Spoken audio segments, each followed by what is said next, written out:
you please take the roll? Councilwoman Garvey. Present. Councilman Brennan. Present. Councilman Bundy. Councilman Bundy? Oh, speaker. Jeez. There you go. I can hear you. Present. Councilman Green. Present. Mayor Sykes. Present. Let the record reflect that we do have a quorum for the Tuesday, August 8th, 2023 meeting. We'll run down to department head comments. Let me see here. Let me find a department head out here. Shasta. Shasta. Oh, she's a start. So our friends at the library had their book sale last weekend, and they earned $677. So thank you to all who bought books this last weekend. It goes back towards library programming, every cent of it. So thank you. We are working on becoming a passport facility. We are pre-approved, so right now I have staff actually doing the training, and then it will be taken over to Washington, D.C. for approval, and then when that's approved, and then it goes back to our regional office in Seattle for further training and paperwork. And we will be getting trained by Funeral Library, who's been doing it for about a year and a half, and they're booked for the next 2 months, so it is definitely a service that we think would be beneficial to the community as well as other surrounding areas. The story stroll, I just put in the news story, and our very own Alexa Bork actually narrated the story. So that is up on the walking path, and I am in the process, our summer intern actually created the code so that we can actually have an app for it, for that narration, and it's a process to actually add it to the Google Play Store as well as the Apple Store. So I'm in the process of getting verification and all that fun stuff, so I will let you know as soon as it's up and running. And then our privacy pod, still waiting on the installation date. We're hoping this month, but just know that it's coming, and we're just waiting on the vendor for that. Good news though, as far as our outdoor book drop, I just heard that we got the sign. It's just going to be bolted on by the facility who's powder coating it, the paint job, and then they'll deliver it here. So we hope to have a ribbon cutting soon. We're happy about that. And then as far as what's coming up, just know that with school starting up, we'll be in September, we'll start up our after-school programming. That's all I got. Good, Rich. Okay. Mayor and council. All of our, summer stuff's been going well. Public Works, water, the wastewater have been doing good, delivering all the water we need to at the farm. That's been really good. They are going to bring in a bigger pump for the well, so they can get some more sand out of it. They got quite a bit of sand with the other pump, but it just wasn't big enough. They actually were drawing more water than they thought they were going to, which was positive, and so they think that they're getting a little bit bigger pump in there, they'll be able to pull more sand out and get it even cleaner. So it was pretty positive. Let's see, the roundabout area, 14th and Main Street and 10th. So they're finishing up all of the ribbon curving today. They should start. So that pretty much gets all the curving done on 14th, so they can get it graded, ready to go. Put in more concrete in the middle of the roundabout, and also in the little ribbon islands. And then they'll start paving on Monday. Finishing it probably up paving on Tuesday. Give that cement a little bit more time in the middle to do it. So all the striping and everything should be done next Friday, so it'll be ready to go. So 4 days of school. I've already contacted the buses in the school district. They kind of sent things up on their blackboard and what's going on with that. So unfortunately, that rain the other day, which actually at the lagoon recorded 0.96 inches of rain, so almost an inch of rain in that short amount of time. That was a lot. Obviously, people in town kind of saw that it was a lot, but a lot of that much rain just overwhelms everything. Doesn't matter. Downtown looked great because we got big old inlets to get rid of the water, so that was good. But, so that kind of set them back a little bit, because they couldn't get, it was really soft, so they could get the trucks in there to do some of the stuff, so.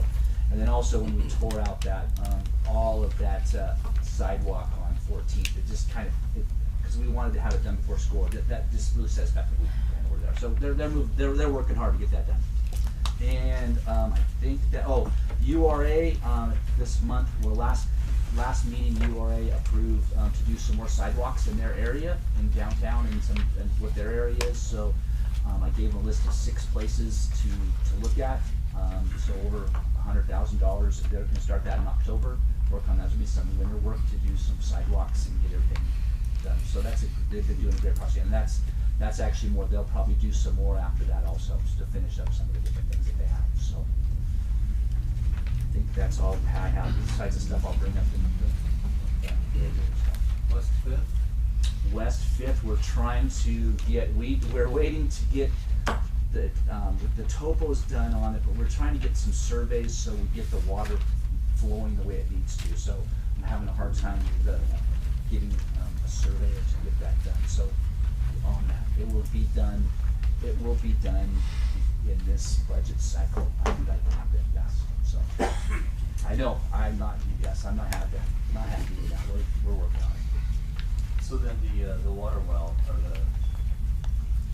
they pulled out sand, but you're saying it still was too silty or whatnot? It's not. No. So it wasn't. Well, how did the test come back? No metal in it? I haven't got test results back yet. So, but when they were drawing it, so when they're at about 1,100 gallons, the sand basically 1,100 gallons a minute, it pretty much goes away. So, which is great, because before it was like 700. So when they capped the bottom off, I think that got rid of a lot of our sand. That's kind of where we think it was coming from. So so when it pumps up to about 15 or 16, it gets, kind of that, it's really kind of a cindery type of a sand. So, but they think that they can get more of that out. So that's why they want to be able to pump it at 1,500 gallons for as long as they can to kind of get some of that more of it out. So then maybe they can end up getting 1,200, 1,300. That's what they're looking at. So it's been positive, and even all of our hydrologist from Brockway and Twin Falls, he was surprised how that capping off the bottom what it really did. So We don't have to bring in that other sand from, so we might not have to. We might be able to just do it. We might not mess with anything. We might not go any deeper. We'll just stay where we are. So that's save us a lot of money. Yeah. Yep. So it's been a positive so far with all of our testing and cleaning it out. Perfect. Yep. Okay. Yeah. Councilman Brennan? Rich, I just wanted to kind of compliment on after that big rainstorm. I know everything backed up for a little while, but surprisingly it all drained out again relatively quickly. By morning, everything was dry. My road was completely covered over. Yeah. The swales are working. Mayor Council on that. Yeah. So like Bledsoe Pond, the one by on American Legion.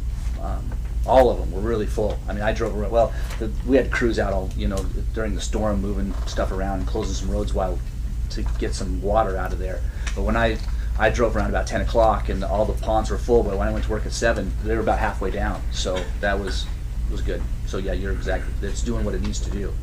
I was working a crash in the midst of that, right out in front of the Air Force Base, and only the Air Force Base firefighters wanted to get out and help. Everybody else like hiding in their car. It was, yeah. I missed it. I was in Boise, so when I came home, I went, oh man, it rained here. Man, yeah, it's crazy.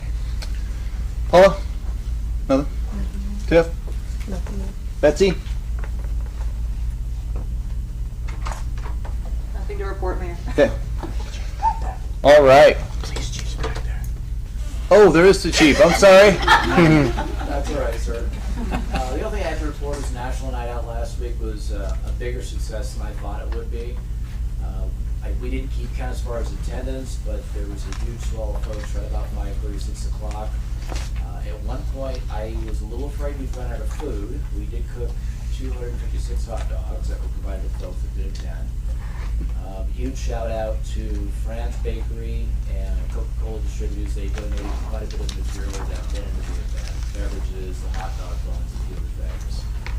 Desert Sage also came out and helped us with the events. Some of the staff came out and did wellness checks. We had events with the kids. We had a lot of good conversations with folks. I've already had a lot of feedback from the community as far as what we'll be doing next year, and they're looking forward to it. But I'm very happy with the results. I see Gene back there hiding. What do you got, Gene? Standard maintenance this time of the year right now. Just waiting on the West Fifth stuff to get surveyed out. Sweeper's been running. A little bit of evening work on some of the flooding and stuff like that. Pretty standard. How long does it take to get one of those PED signs? The standard Yeah. answer is 6 months. Yeah, they take quite a while. Okay. We had one hit. Some of them extend out quite a bit. We try to rebuild some of it with some of the old stuff from the other ones that get ran over and stuff like that. So we can get it up as soon as possible. That's our goal. Okay. Just replace it with whatever comes in. Okay. Well, that one over on American Legion or Air Base Road probably needs to be fixed sooner than later. That's an important one. That's an important one. Yep. It's American Legion Haskett, right? Yeah. Okay. If we can find a way to expedite that one, that'd be helpful. Okay. Council got anything real quick? Mr. Mayor? Councilman Bundy? Hey, first off, I'd just like to tell everyone that it's not optimum to be on these phone calls, and I apologize for that. I really wanted to be there. I just had a situation last night where my brother was put into the ICU, so I had to run down to Utah. So I'm there for the vote, and I'm there for the citizens will do the right thing, but once again, I apologize that I'm not there in person, but I'll do what I can on the phone. So I'll probably be pretty quiet today as I have to get on the road and get back up to Idaho this evening too. So I'll be here. Thanks, Councilman. I didn't want to share that. I didn't know how much you wanted me to share, so I apologize. No, that's fine. He should be released out of the ICU here in the next day or so. So everything will be fine. Thank you, though. Okay. Thank you. Family first, man. Always family first. We preach that at the city, so family first. All right. We'll run down the conflict of interest declaration. Has any council member received information pertaining to or otherwise had any contact with any person regarding any items on this city council agenda? If so, please set forth nature of contact. I'll start out. I've had emails and text messages and letters about TJ Gomez. And they were, TJ's a wonderful guy. He does so much for the community, which we all concur up here, that we need to find a way to retain him. And I think that is our mission up here, sitting up here, and that's what we're here to do. But those are the ones I've had. And I've had one today, text message today, and then a bunch of I wouldn't say a bunch, probably about 4 or 5 emails pertaining to TJ. So. Councilman Brennan? Same here, I got a list. For item 2, which is the golf course management agreement extension, I've had communication, whether it's I guess in person or via email, from sorry if I mispronounced your name, but Andrea Feenstra, who said she's writing on behalf of TJ. Brenda Robb, Misty Pierce, TJ Gomez himself, Ginger Vogt, Rochelle Ruffing, Paula Riggs, Terry Manduca, Don Hart, and now a letter on my desk from Marie Borchert. Mayor, Councilwoman Garvey? I've probably talked to 90% of these people in this room, so I've had a lot of correspondence myself. So. Mayor, I have also had several emails, most from the list that Councilman Brennan provided. I, as well, have a bigger concern at this point. My bigger concern is a conversation that I had with Councilwoman Garvey, to which she asked me what I would like to see as part of the contract. When I gave a suggestion, all hell broke loose. She has threatened to run and tell everybody what I told her or what I suggested, when I am so far from any type of decision. So I took that as kind of coercion of me trying to silence my ability to do my job. And as part of some of the texts, she does also state that she's very passionate about this, and this is the most emotional part or decision she's had in her job. I would ask that Councilwoman Garvey recuse herself from any portion of negotiations of the golf contract. Councilman Bundy, have you had any conflicts of interest? I have had many similar emails. Every name that's been mentioned for receiving an email -1 is I have also received. So, and a quick little point of order. Go ahead. Yeah, whatever the conversation, whatever the private conversation was between two council people, I think should remain private between those two. And the council members should understand that if they have an issue with something that just happened in private, that need be discussed. If they think it's an HR issue, I don't know that this is the right place to air that. And I would hope that all four of us can come together as a team and negotiate a good contract for TJ. Thanks, Councilman Bundy. And I forgot to say I had a conversation with Ms. Fintra as well. Sorry. I probably 90% of those, so. All right, consent agenda.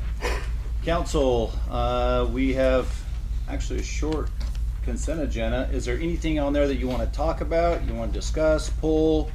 What do you guys want to do? Mayor, Councilman Brennan? I'd like to talk about item G, the Mountain Home City Youth Council. Okay. A few points to talk about. Down here or separately in new business. Whatever you want. Okay. Can I have them come forward? Sure.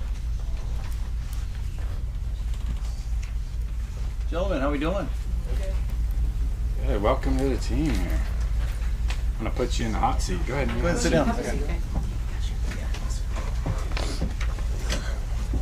I got a pretty awesome letter in my packet that talked about your guys' goals and objectives, and super happy about that. I once served as the president of the Mayor's Youth Council in Nampa when I was a senior in high school. So I like to see what you're doing. Within the letter, it talks about you've worked hard to create bylaws, and they've been provided to us. And the letter says that they would encourage us to share our thoughts, suggestions, and ideas. So if you don't mind, I'd like to share a couple of my thoughts with you concerning the bylaws that you've presented to us. You open for that? Yep. Perfect. I'm not sure if you have a copy in front of you here, but what's that? I should go with it. I wanted to go down on page 2 there to section F on vacancies, and I guess before I jump right in, my thought is to make the bylaws as close to possible as how the city government is required to run. And so I'm going to talk about the quorum that you've discussed in here a little bit, but going down in order here, section F2, where it says Mountain Home City Youth Council member may be removed upon recommendation of the Youth Council for the library and or the City Council for the following reasons. And so since this is a board that ultimately, I suppose, the City Council kind of gives the most direction and controls, we don't control, we hold the money in the account for you, is my request would be is to word it like this. A Mountain Home City Youth Council member may be removed by the City Council upon recommendation of the Youth Council. So you, amongst your own inner workings, you make that decision if somebody needs to be removed, and then bring it to us for the final decision. So, and maybe that could help with some potential infighting. Not that that would happen, but you never know. So that would be one of my recommendations.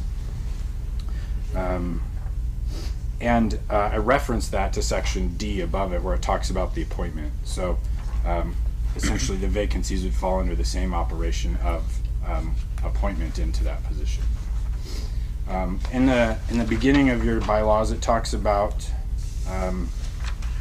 the youth council shall be composed of 8 to 10 members, so a varying number, and then, sorry, I'm skipping ahead here. So page 4 under meetings, where you have a quorum, you've written that a quorum of the youth council shall consist of 4 youth members, and that is not the standard of how the government's operated, I would suppose. So my recommendation is to word that as though a quorum of the youth council shall consist of 1/2 plus 1 of its membership. And a quorum is required for any meeting to be conducted. How do you feel about those? Yeah. Good? And then that way you operate in the same fashion that we do up here. And then going back, this is probably more of a question than an immediate suggestion, but under the adult advisory members, the section about, let's see, the library, it says 1 adult representative who is employed by the Mountain Home Public Library. And I thought of, would you consider a board member of the library to sit in that position? Which is, they are not employees of the library, as I was told. So maybe that would open up just a little more, a bigger bubble for you to select from if you need that help. Yeah, we can do that. Okay. And then, let's see what else I got. I had some questions about the budget and the holding of the money. I got that answered already, so I don't need to go there. The last section I would add, and Mayor, can correct me if I'm wrong, but all other advisory boards, I think we have this section, which I would call it section 10 termination. And I wrote, by a majority vote of the city council, the Mountain Home City Youth Council may be suspended or terminated without cause. And so you have an effective date, and at some point if it has to be terminated, then we want the official ability to do that. Okay. And that's all I had. I think these are really well written, and just a couple tweaks. I think you guys have done a great job. Good job. Are we amenable to those? Since we're going to vote on this tonight, are we amenable to those things I talked about, or do you want to fire back at me? No, that's fine. We're gonna have to change them anyways. We made a few decisions yesterday, so. Do you want to hold off then, so that we can get them it's all just in writing? Minor changes. Because Should be fine, right? any changes you do, it's got to come back up here as it says. He's also inviting you to fire back at him. I just want to sit down. I'm begging you to do it. We're just gonna change the meeting date is all. Okay. Yeah, that's all we plan to do. And then with your suggestions as well. Have you already decided on that meeting date? Yes, we have. Why don't you tell us and we'll make the change now? We're changing to Fridays from 3:30 to 5 instead of Mondays. To better work with our council schedule. Okay. Can we write that in there? Yeah. All right. Thank you, guys. Thank you. Thank you, Appreciate it. guys.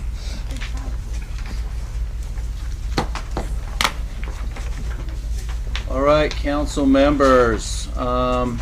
Anything else on the consent agenda that you want to talk about, or Mayor, if Councilwoman Garvey? I make a motion that we approve the consent agenda with the changes discussed by Councilman Brennan on the Youth Advisory Board. Second. It's been motioned and seconded. Any further discussion? Hearing none, I'll call for the question. Councilman Bundy? Aye. Councilman Green? Aye. Councilman Brennan? Aye. Councilwoman Garvey? Aye. Awesome. All right, run down to old business, deliberation decision on Mellon Water District and land lease. Come on down. All right. How you guys doing? Amazing. Good. That means you must have better news You have than. an update. Yes. Well, we just have news. Oh, hang on one second. I'm sorry. I'm so sorry to interrupt you. Go ahead. I just wanted to say to the guys that came up here just a second ago, if nobody else wanted to volunteer, I would volunteer to be the liaison for the council for your program. But anybody else is welcome to do that too. Thank you. Sorry. No, you're good. Go ahead. I'm sorry, Erica. Oh, that's fine. Well, my name's Erica Pedroza. I'm representing Melon Water Subdivision. And as an update, we did meet with an attorney on August 1st, so she's reviewing all the contract and all the bylaws and everything we submitted. So we should be meeting with her shortly again. We did have Lane go out there and they dropped the camera down there. The video isn't completed, but they're working on that. When some of the feedback that they did give us, what that is that the static level has dropped, which I have no idea what that means, but I'm sure once we get everything together and we have more information as far as what's going down there, we'll be able to give you more information. Okay. Static level is just where the water usually sits. Down. Yeah. And now it's been down. Yeah, and I think it's with the summer, it's normal during this time is what they said, so I don't know that it's a big impact. Okay. Yeah.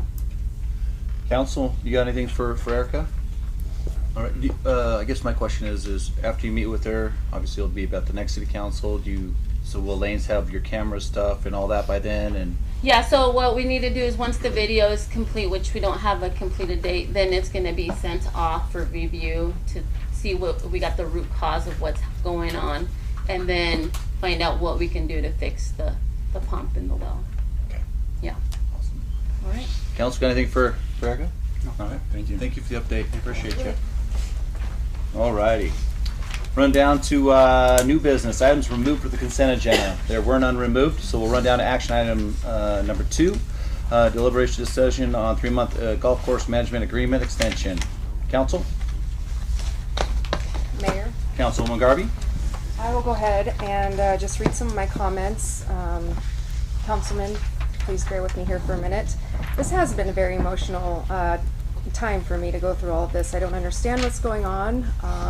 It's been very frustrating, but I'll keep it professional. TJ and his team, year over year, has increased the revenue of the golf course. I would like to have been given the opportunity to provide any bit of input on what we would like to see the vision of the golf course lead towards. We have not been provided any feedback on what the city's vision is. I would like to see the council all get together and workshop. And the first thing that we need to decide at the bare minimum, if we need to increase our revenue, is we need to look at our fee structure. And we have not been given that opportunity to sit down and do that as a council. There have been a lot of discussion on how much the golf course needs to sustain itself. Just like every other department and every other business, we are all feeling the pain of price increases. The golf course is an amenity, just like our pools, our parks, etc. Our payroll increases, ICRIMP goes up, the cost M&O goes up every year. And then on top of that, we have to maintain our capital improvement plan. Those costs are expensive as well. I think when we all get together and we look at this extension, I would like to propose that we make the extension for 6 months, not November 8th, and that will give the city and TJ, all of us, time to come to an agreement that we can all resolve and work with. I think this has gone on far too long, and I think we just need to all put our heads to the grind and resolve this, because everything I hear is we don't want to lose TJ Gomez. And with that sentiment, I feel like we all need to sit down at the table and be allowed to talk about it with the council. So the other thing that, I've gone over the numbers extensively. If we decide that whatever direction we want to go, I think the council needs to be privy to the actual expenses that it would cost the city and the increase in our expenses, and would it really even pencil out? TJ has done an amazing job for Desert Canyon, for our youth. Just the dedication in the room proves that he is a great, tremendous asset, and I just don't want to see us bickering over an antiquated contract cause us to lose such a tremendous asset, because this is not fair for him. So I'd like to see us move in in a positive direction, and Mr. Green, I apologize. I will just put that on the record. I apologize. It's very emotional, and I will not recuse myself. Okay. Council, what do you guys want to do?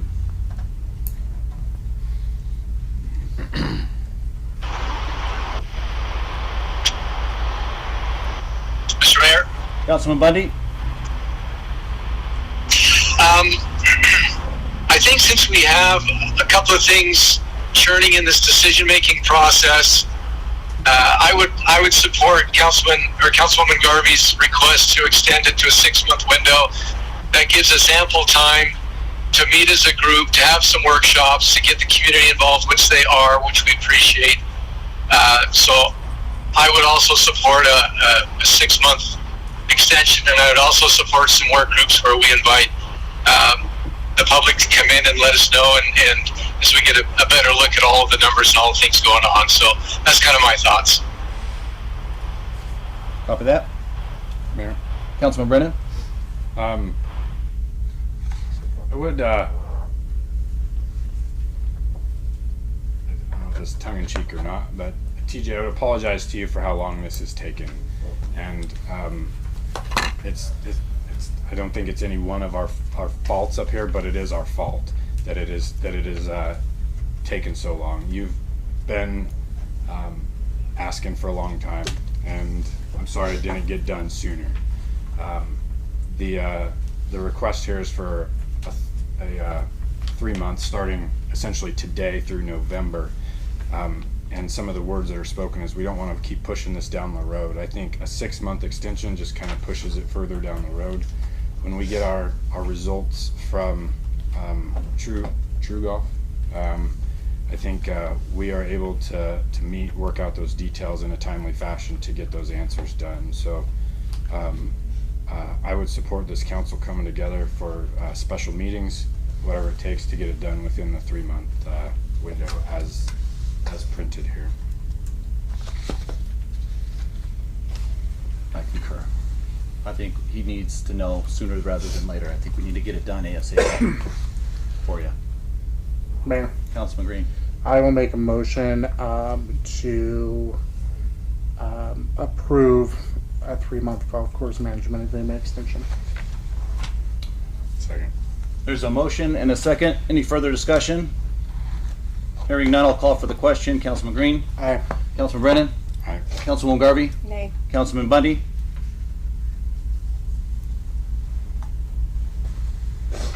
Sorry, I'm having trouble with my phone. There's been a motion and a second to approve a 3-month golf course management extension so we can get it done ASAP. And there's I would like to see a 6-month. I want to see the extension. I'll support the 90-day, but I'm going to say nay right now and see where this goes. Nay. okay.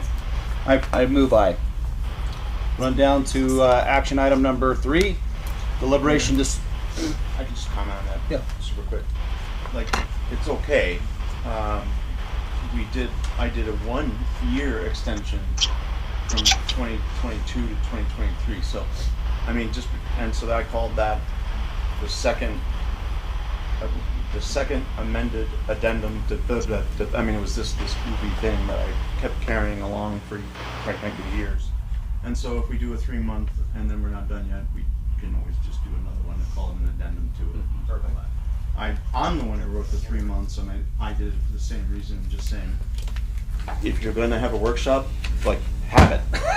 Don't say we'll have it in 5 months and then I'm sitting here doing that again. Right. So that's why. Nope, I appreciate it. No, it's like I said, we gotta get you taken care of, TJ. So we want to get this done ASAP. And I agree with Councilman Brennan that it's all of our faults. So we're gonna get this worked out as soon as possible. Mr. Mayor? Councilman Bundy. So if I understood the attorney right, if we do a 3-month extension now and we're not quite there, we can do another 3-month extension. Is that correct? Correct. Absolutely. In that case, Mr. Mayor, I'd like to change my vote to an aye. Okay. All right. Run down to action item. Mayor, Councilman Brennan. before we proceed, is there any interest in maybe scheduling a special meeting? It would be on the assumption that we get our results back. within 30 days. Correct. So what we have done is I've asked True Club Solution to expedite the process. Usually it was a 45 to 60 days. They said they'll be able to do it in 30. So they come out tomorrow.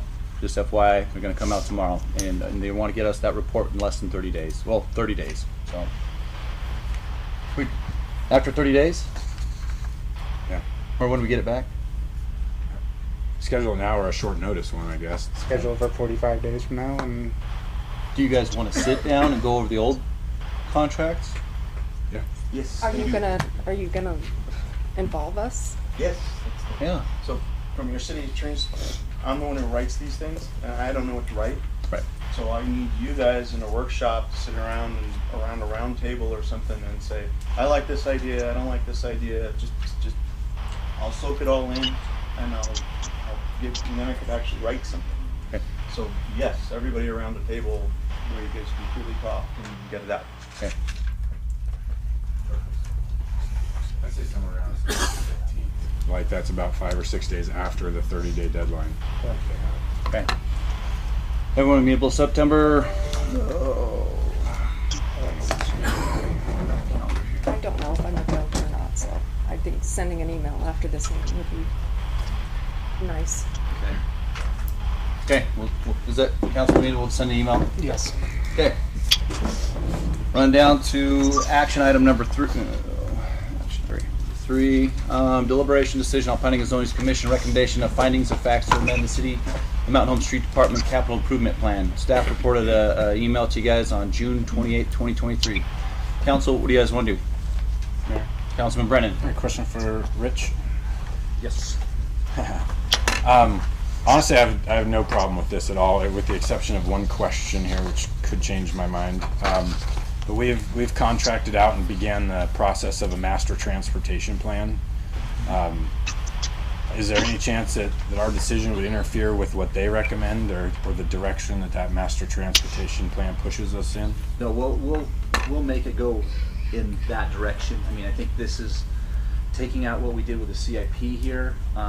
That made the most sense because in the autumn we can't do anything with it. So that's what that was. So we're working kind of the same. So whatever you decide with this one, we'll change, because the master plan, it's almost done. But we had some, I wanted to get this done. I can take that back to them and kind of go.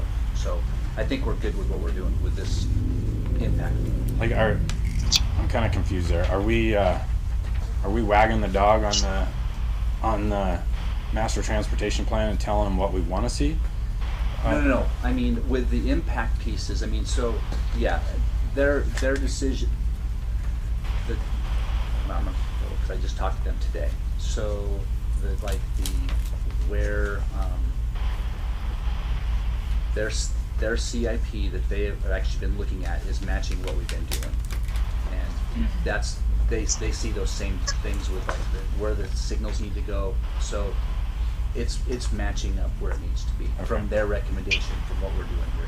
So you've seen like a rough draft of the direction that this master transportation plan is going, and none of them talk about a need to bolster these 3 projects? No.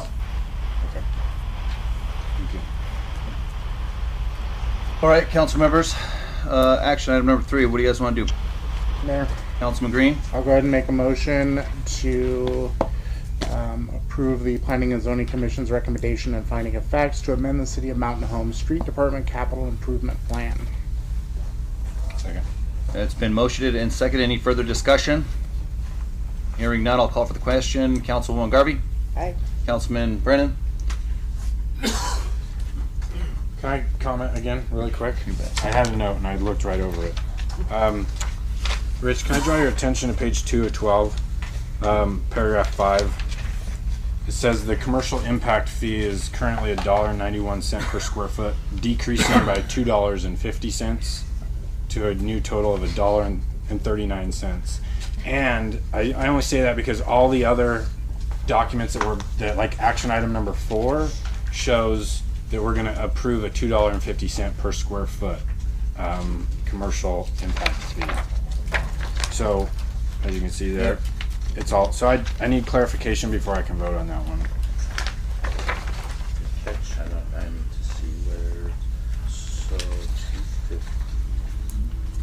250. It should be. So should be $1.39, right? Proposed street impacts, non-residential form 39, but we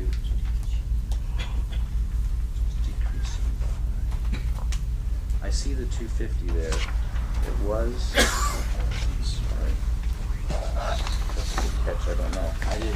I didn't. To Rich. Wrote. I have it right.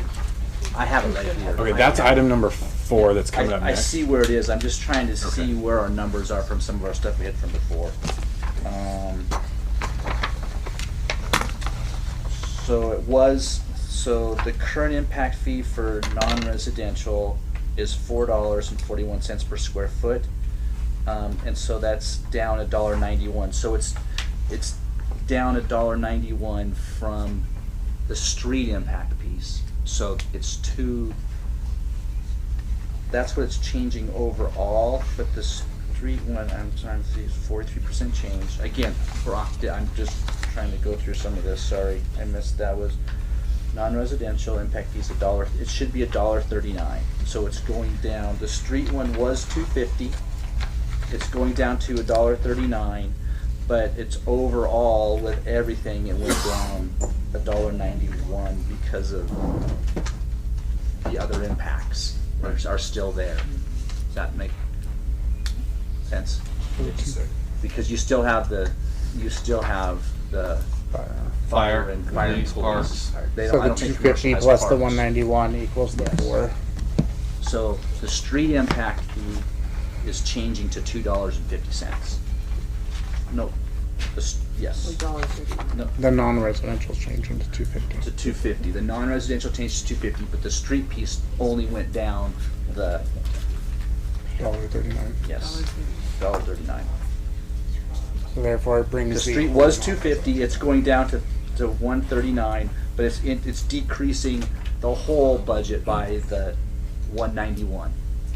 Does that make sense? Which is where we would get the That's where we 250. were. Yeah, no, I'm not tracking that. Okay. So Because if that's the case, like this isn't written the same as all the others on here. The police non-residential is 37 cents. It's not changing. The fire non-residential 74 cents. It's not changing. The street one was $2.50. It is now going to be $1.39. So when you add up $1.39, $1.74, and 37, that should be 250. There's your $1.90. There's your $1.91. Right? 250 is the, if you add them all up together, it comes to 250. It comes to 250. Yes, because you have 37 cents, 74 cents, and $1.39. $1.39. So it's 250. Okay. Yes. So, on the document I have in front of me, we just need to do we need to rewrite it? Because the $1.39 at the end, but it's not decreasing by $2.50. No. Just. Are you seeing the page I'm referencing? Go ahead, Tiff. Councilman, I agree. I think the wording is very confusing, Yeah. and we could probably write that to clarify it better. Okay. I think the decreasing by 250 is the misleading part. I think that should be changed. Okay. Or Fix it that specifically the way recognize the street impact fee is $1.39. That makes sense. Yeah. And then in the next item, it will accurately reflect the $2.50 as printed now. Mhm. Okay. And that's not an increase. 'Cause this is specifically streets still. This is just streets. Nothing. The other two are not changing at all. So what was it before we took out the What was street before? streets non-residential? The $3.30 was the streets current Non-residential. non-residential. Okay. It's going to drop by $1.91. It decreases. It decreased to $1.90. Mayor, Yeah. Go ahead, Tiff. can I ask that we table these two items until the next meeting potentially to clarify for staff? I'd appreciate that. Okay. This is a big thing, impact Yeah, fees. no, okay, I So will. I will amend my motion to table these two items. Perfect. All right, action item number 3 has been tabled to next, and as we clear up the verbiage. Mayor, I'll make a motion to table number 4. All right, we're gonna table number 4. Yeah. Okay, we'll run to action item number 5, deliberation decision on planning and zoning's commission recommendations, finding as facts for annexation of 6.5 acres with condition. Staff report provided via email June 28th, 2023. Council members, what do you want to do? Mayor, I'd like to hear from the applicant, please. Is the applicant here? Come on down, Taryn.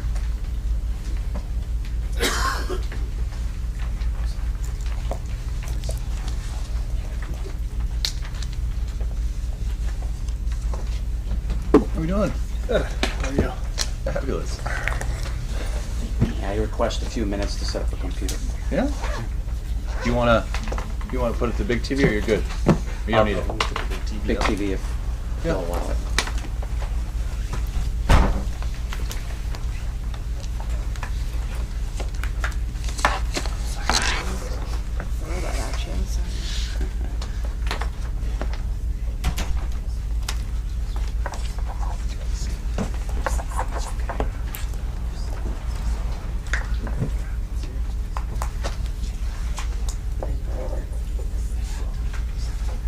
Hey Rich, you wanna put it on the, hey Rich, we put it on the right input? Or maybe it is, I don't know. It seems to change every meeting. It does.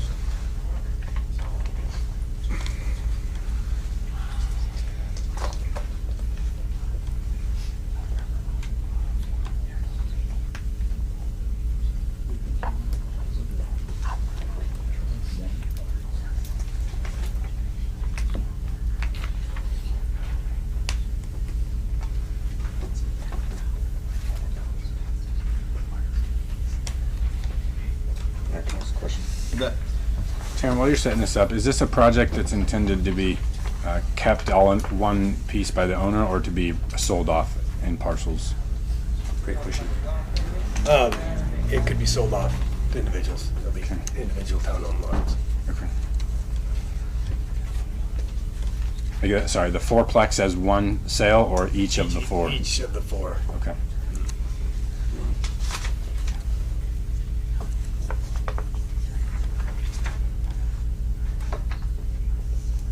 You don't wanna work.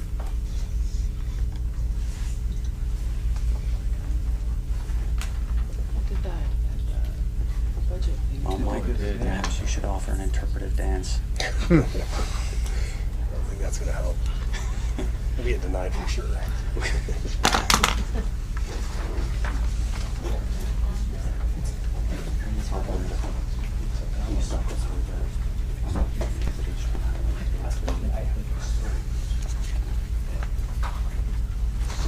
It seems like it's trying to do that.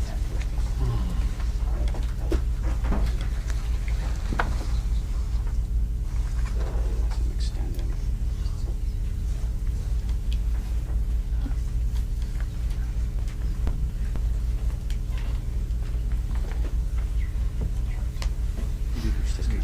Shall I ever get back to that? Yeah. Yeah, look. Like in finals, no. So Brock used one, I was saying, I don't know how to reach out to. Brock broke it. We'll blame it on him since he's no longer here. See that, you need to get some sort of a signal on that last. Whoa. Nope. See, it's trying right there. Gonna have to wing it.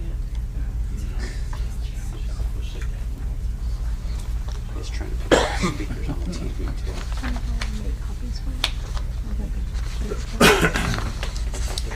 Usually I have a handout. I've only got 2 of the slides, but it's better than none. I think I know that big hello. Do you have it on a thumb drive? I do. Is it just a PowerPoint, Karen? It's a PDF. Okay, it's like, if you go into presentation mode, sometimes it overrides it. So just When I open went it to up. presentation mode on my laptop, it went on the TV. They're all the same, I think. They're all the same, so just need enough for each council member? Yeah, so One. I don't need them, Paula. Yeah. Already looked at it. they should all be the same.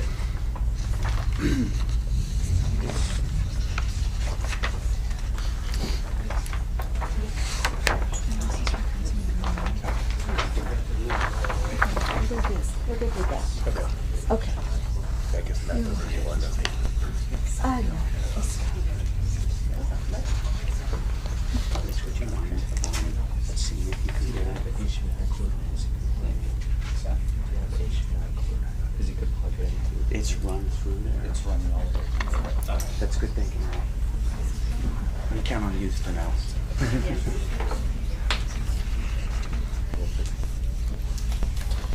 you can see it's trying to connect.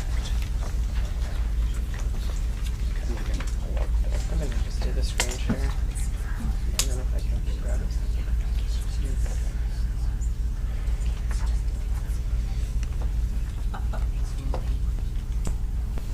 This doesn't have any viruses on it, does it? Promise you it does not. I'll just check. To the best of my They hide pretty good, yeah. I gotta be careful. I got an attorney here, listening carefully. I'm listening to everything.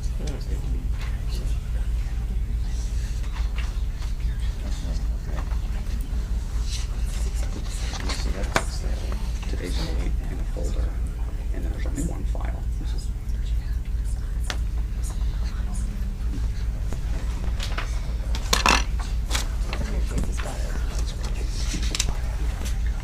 It's trying.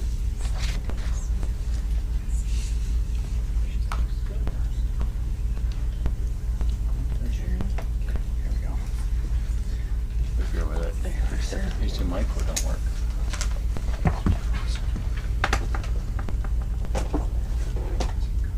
Just need the right person. Not me. You me. Not me. Right here. That's not it. It's just a power. I think it's the other side.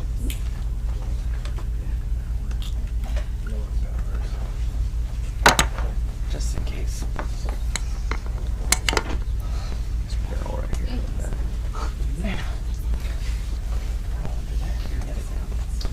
Not again.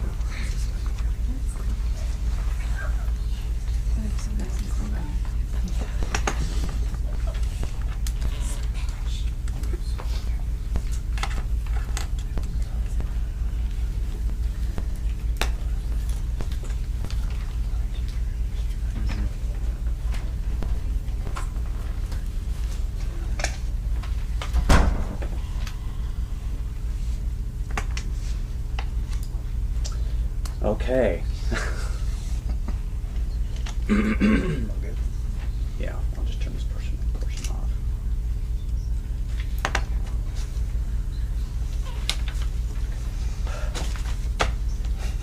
Mr. Mayor, esteemed members of the City Council, city staff, so apologize for that.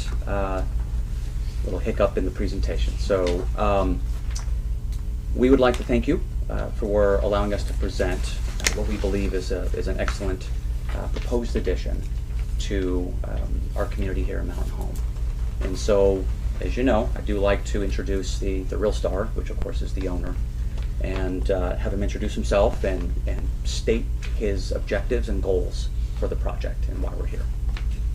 So, hello, I'm Michael Freer. I've been in possession of this property for 5 to 8 years. I bought part of it in different times, but wasn't sure what I wanted to do. Thought about storage units. We have a lot of those on Airbase Road in this area, and I'm not really in that business. I have rental properties. I understand real estate on the residential side pretty well. So I thought, what can I do to develop this where I think it would work best for the area that it's in. And so what we have are townhomes kind of off on the back side of Airbase Road with a commercial component up front. I feel like that meets the objectives of this area of town. We know we need housing, and also having commercial I felt was important just to see some commercial growth in that area. So I think it's a good project, and answer any questions you have. Council members. What do you got? Councilman Brennan? On the commercial part of this, are you building that or just putting the pad sites available for future development by somebody else? Future for now, I'm planning on phasing it, so I do the residential.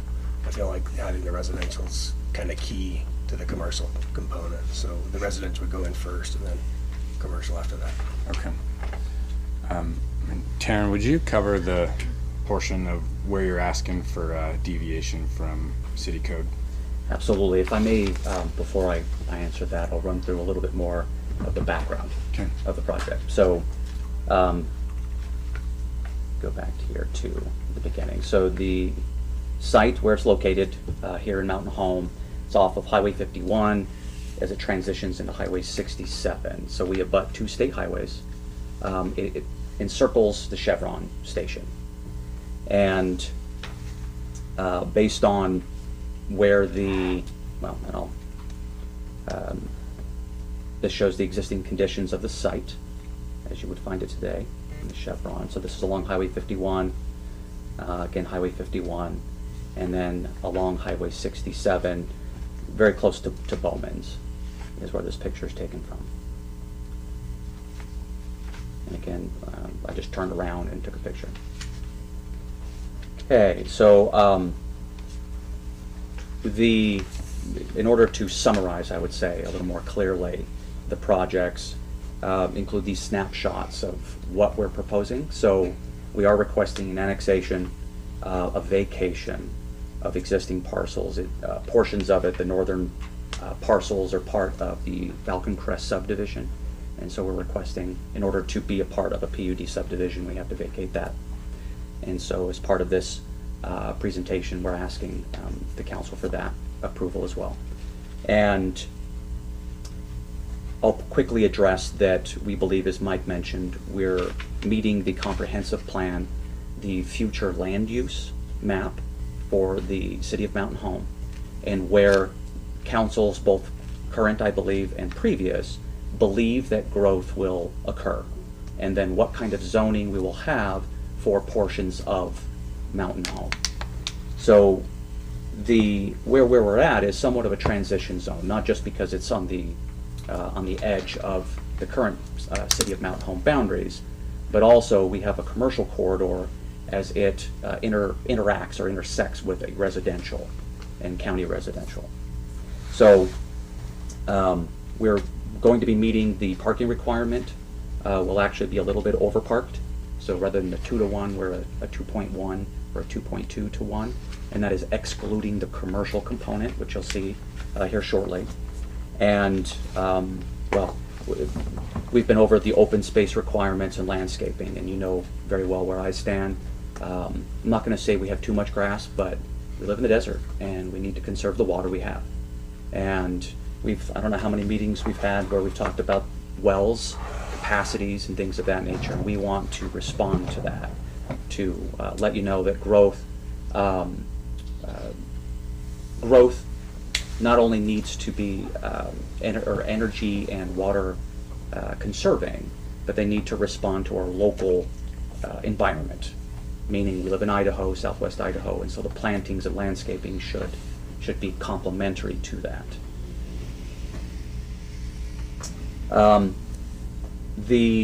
This shows the area of impact. So this is a map taken from the city website. This is the area of, sorry, I put it on an angle there so I could fit it rather than being vertical, but shows the city of Mountain Home and the area of impact. So it's identified areas for future growth and where the city itself impacts the surrounding area. This map too was taken from the City of Mountain Home website. The outline in green, you'll notice, is the area of impact. In red, make sure you can see my cursor. Yep.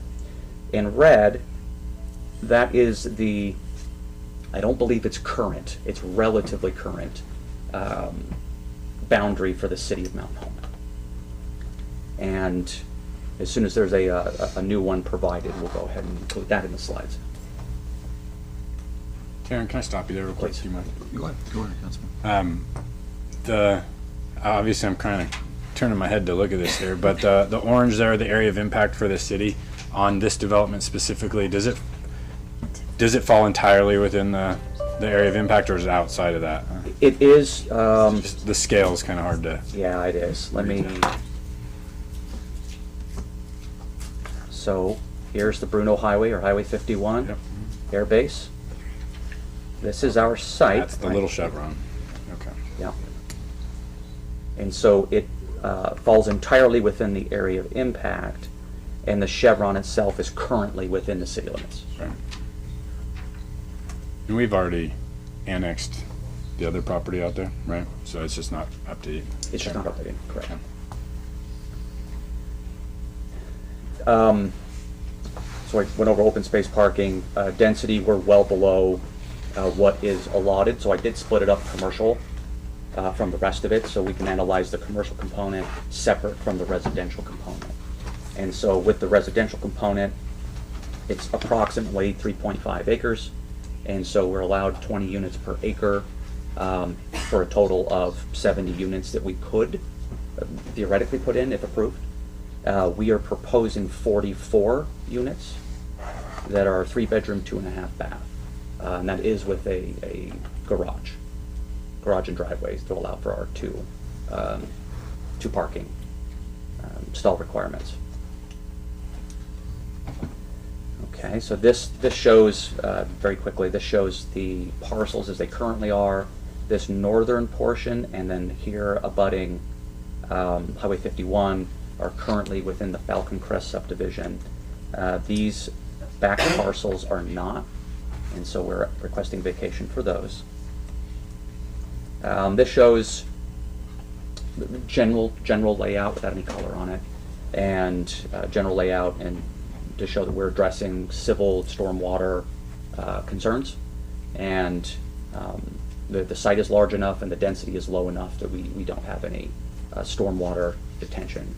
I did wait out with 2 teenage boys in the storm, and reminded me of being back in Virginia, so it was fantastic. This particular slide shows the proposed parcel subdivision, is where, so the preliminary plat, excuse me. So there would be a parcel per 4-unit building, so 4 townhouse units. And there would be 1 shared common lot controlled by the ownership. And then we do in fact show a single parcel for the commercial, as Mr. Freer mentioned. There could be a single buyer that buys up the entirety of that 3-acre commercial, or it could be several for that portion. Okay, so this shows a bird's eye view, and this would be close to or over Highway 51 if you're looking to the northwest. And this would be the diagonally located, and so over Highway 67 looking to the southeast.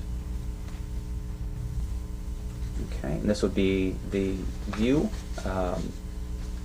Well, this would be a little higher than you would get, but a view on the proposed access onto Highway 67 as you're going between or entering the commercial portion or component of the subdivision, with the nice townhomes there in the rear. We show connectivity. I'll go over that a little bit more, but we do have pedestrian access, proposed pedestrian access throughout the development. So not theoretically, but actually, you could walk through the development, never have to get in a car, and walk safely to the commercial, to the commercial stores from the townhomes. Okay, now to respond directly to your question. So here's the slide. Oh, can I jump in before I forget? Please. Before I jump into another topic, a question for legal. For a vacation of a previously platted subdivision, is there any requirement or mandate for other owners within that subdivision to sign off or give approval for the vacation? So that's a large can of worms you're opening. Yes, if there are other owners that are within the platted subdivision, and one owner of the platted subdivision is seeking to vacate that subdivision, it's an operation of statute, because obviously that would, you know, take your HOA dues or something like that. If there's less people in that subdivision, that means correspondingly everybody's dues go up, so they would have an opportunity to be able to testify to that if they wanted to, et cetera, et cetera. And then there's ongoing debate as to whether vacation of the plat requires a replat, which is basically laying over the top of it, essentially doing a new plat entirely on that same basis in which all those other landowners would have a stake in that and would have the, doesn't mean you can't do it, it just means they have a right and an opportunity after being provided notice to be able to testify about it. What is the correct procedure for us up here? This is a PUD, correct? Correct. Yeah. So it's the reason of the PUD, so it doesn't quite follow those same rules, but did you do the whole replat process? Like what's the tenor of this right now? Yeah, this is, I believe, the sequence would be vacation, right, annexation. I don't know, preliminary plat or PUD has to come first. I think it's sixes, right? So PUD and preliminary plat. I think we have to annex it first, then we can vacate. It's just not ours. Yeah. So The okay, annexation, then vacate. The annexation would come first on that, and so then the count. Interesting. So then it's in ours now. Yeah, you have. Are we only annexing the part that impacts this applicant, or are we annexing it all? The other part is already in the city. It's already in the city. So the only one that's not in the city is this. your portion of it. Oh, I love it when you have a partial in, partial out subdivision. Actually, it makes it cleaner to do the annexation of that part. Then you would do a vacation and replat on top of it would be the proper way to do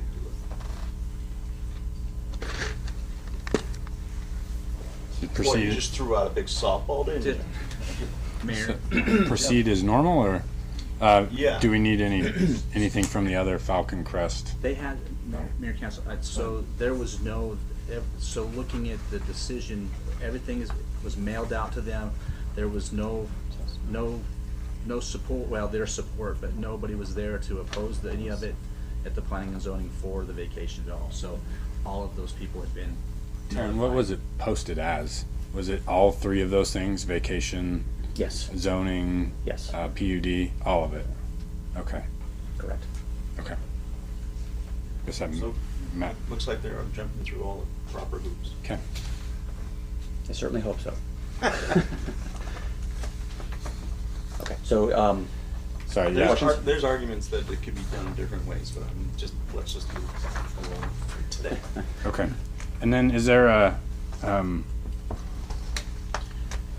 connectivity sidewalk to get further down to like the Chevron and then on to Mountain Home further? yes. I know Brock was talking about like pedestrian plans. I forget what it was called. Mayor Council, we had met with ITD when the Chevron had to do their remodel. We met with ITD down there and how they have brought everything kind of away from the highway. There's a swell in there to take care of the stormwater because there's no stormwater retention anywhere in there. So we wanted to kind of keep it as simple as we could. So we have talked with ITD with that first portion on the corners that it'll continue out the rest of the way, and that's what we have recommended here. Okay. Yeah, I saw you just pointing with your mouth. So it's on the Highway 51 side, the sidewalk? It's actually on both sides. It is I on don't both see it on sides. the other one. Okay. Sorry, my satellite image is not the most current, so as Mr. Arkiti mentioned, improvements have been made around the Chevron, and it actually pulls the pedestrian route away from the corner, away from the highway. And you can see, and this, I went out and measured it with my little wheel measure stick, and located the proposed connection point that we would provide to that. And that's seen right here. Perfect. Did you say there's one on 67 too? So in this one, There is. They put theirs across the front also. That was part of what they had to do. Can you show me with like your mouse where I see the sidewalk coming out? Does it stay close to the highway, or it comes back on that dotted line there?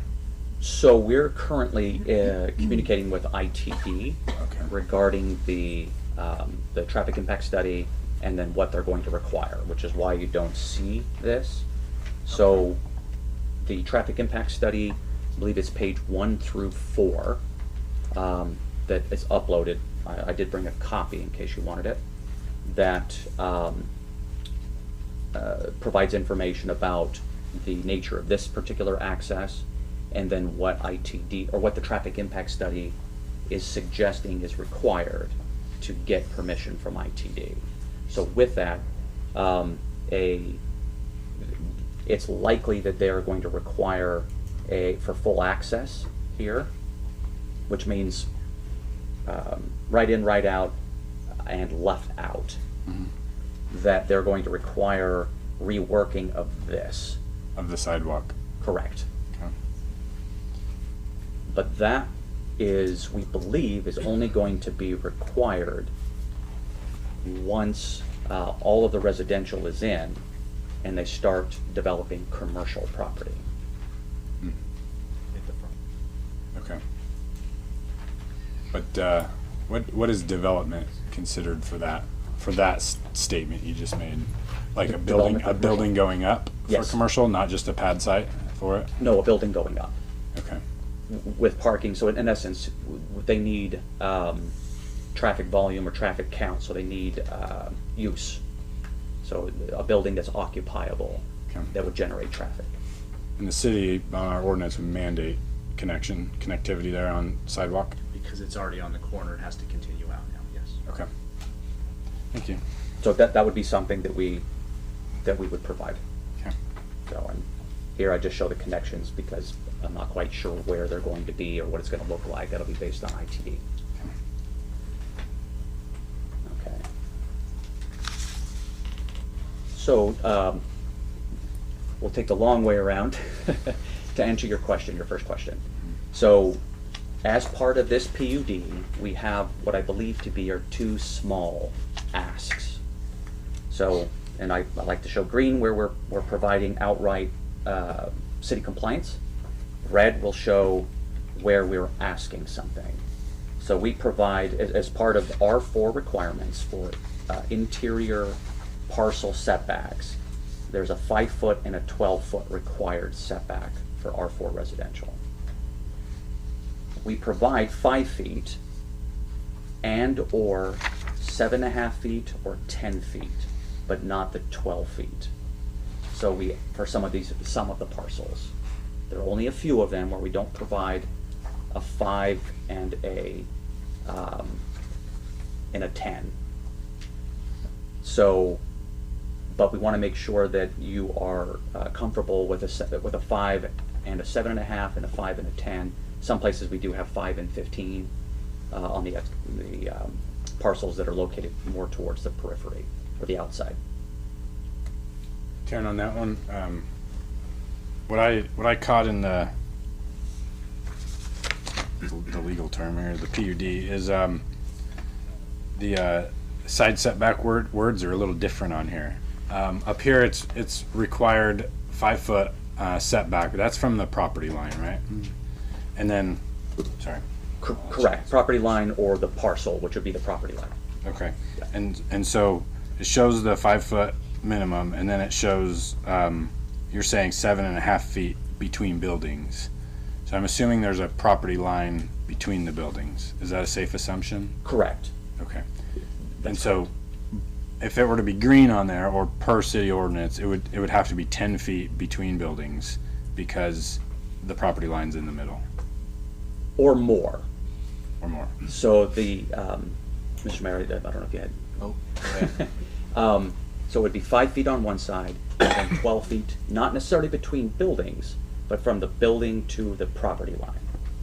So it could be 100 feet, but you have at least 12 feet between the building and the property line, so we're no closer than that on the sides. And so what we're requesting is that because we have, let me see if I can find one, where I provide a dimension, well, between the buildings, there's the 5, I believe this one is 10 here, so there would actually be 20 feet between the buildings, but no less than 5 and 7.5, so no less than 15 feet between the buildings. Correct. Okay. So 5 feet on one side, and usually that's, so in this case, I'm abutting a park. So in no places here between buildings is there less than 10 feet? 15. No less than 15. Correct. Okay, so wouldn't, sorry if I'm getting confused. No, it's okay. Wouldn't that be green up there? Like you're color coding your meat? Where, that doesn't sound like a deviation, if I'm hearing you right. 10 feet is a deviation. So where on here can you show, instead of it being the other the 10, it's the 12? You know, or instead of the 12, it's the 10 on here. Okay, so let me go to, let's say, this. Oop, there we go. Now when I do, You're asking for 2 feet deviation. correct. Yeah. So on here, where's the 2 feet? I think the question we're trying to find out. So in this regard, I'm actually 5 feet. So 5 foot setback from the property line. Right. Even though, well, excuse me, from the setback. Right. And it's actually 30 feet plus 5, so I'm 35 feet away from the property line, so I misspoke.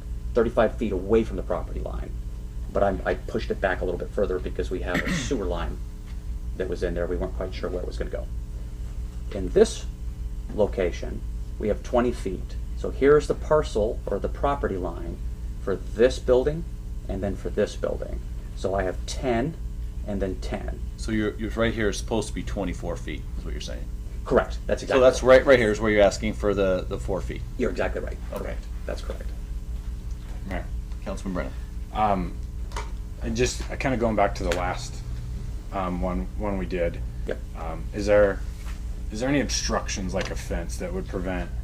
I probably sound like a repeat record here, but anything that would prevent a ladder from being set out safely to get to a second-story window? Like, is there a fence down the middle of that? I would say, I'll defer this to a greater mind. I would say we want to keep the possibility for, yes, there being a fence. Because there's a potential that the property owner would be different. And so, we'll say in a hypothetical world, maybe I want one of the buildings. And if I were to purchase it, I don't know, maybe Mike doesn't like me, so I want to build a fence between us. I still have a minimum of 10 feet for there to be a ladder or something else to gain access into the building. Potentially, rather than 10 feet, I'm asking for permission to have a 7.5 foot gap as well. My comments are for this one only. I don't want to be held against me later. But I don't have a problem with the splitting, like a 5 and a 12 on one side. As long as there's a safe amount on each side, then I'm okay with that. Yes. Because I want there to be an easy rescue situation if one's needed. So. Well, and I went home and made sure that, not to be a nerd, but went through the code again, the building code specifically. So the city ordinance is different than the building code, and there are various building codes.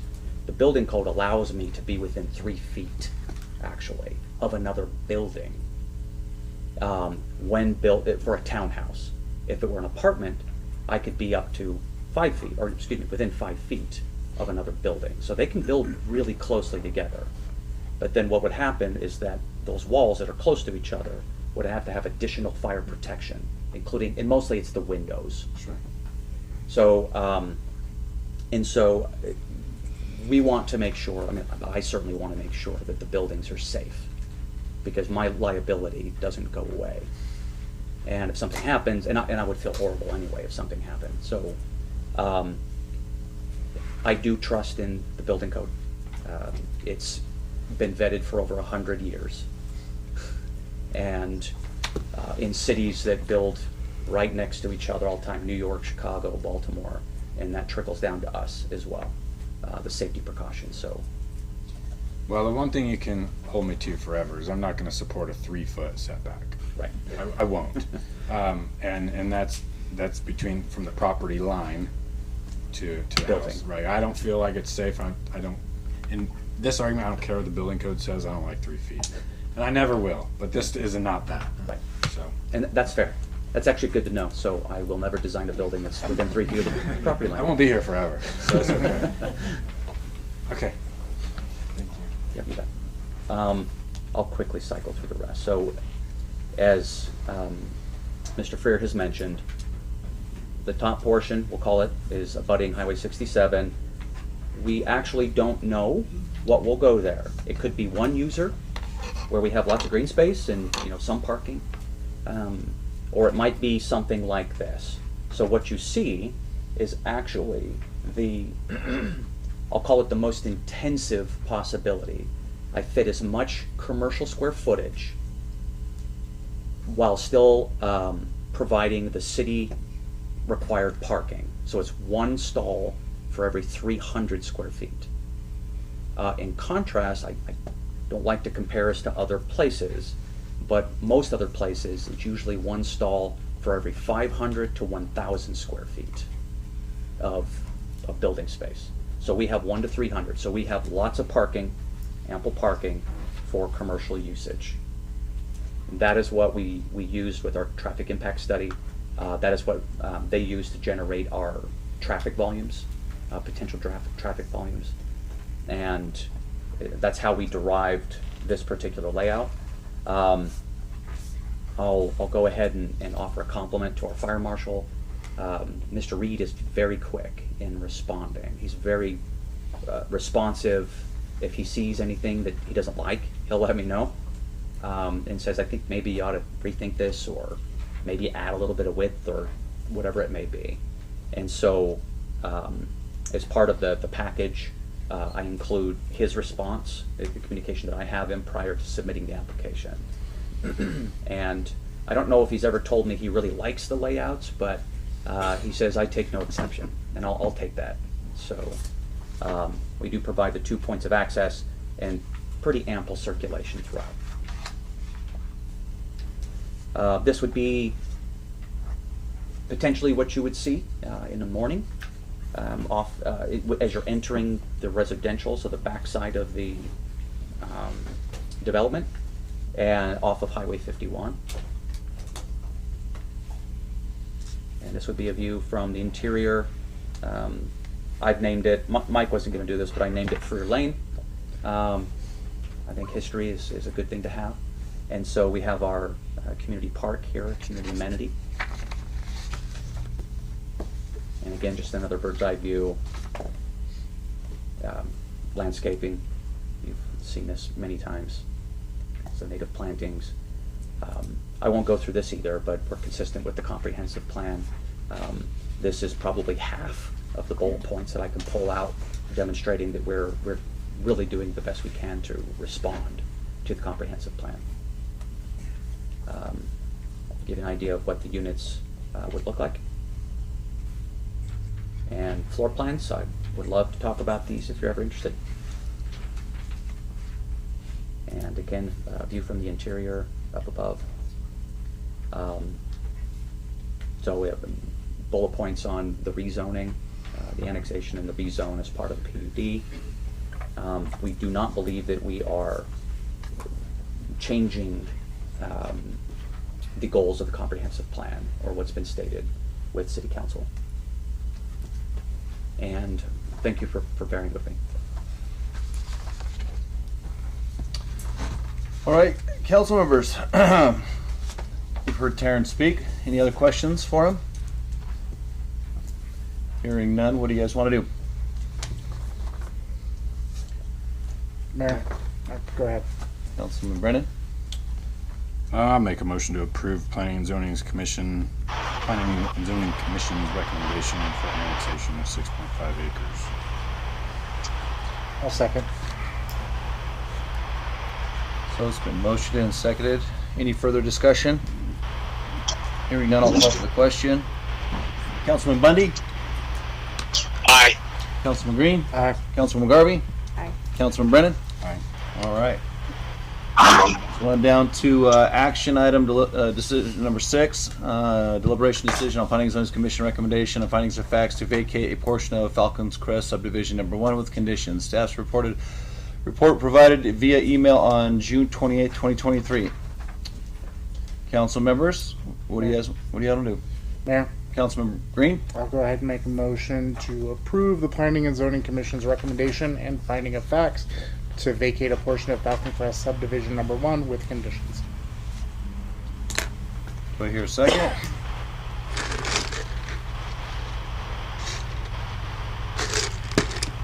Hearing. Second. There's been a motion and a second. Oh man, you guys got no flush now. There's a motion and a second. Any further discussion? Hearing none, I'll call for the question. Councilman Garvey? Aye. Councilman Green? Aye. Councilman Bundy? Aye. Councilman Brennan? Aye. Run down to action item number 7.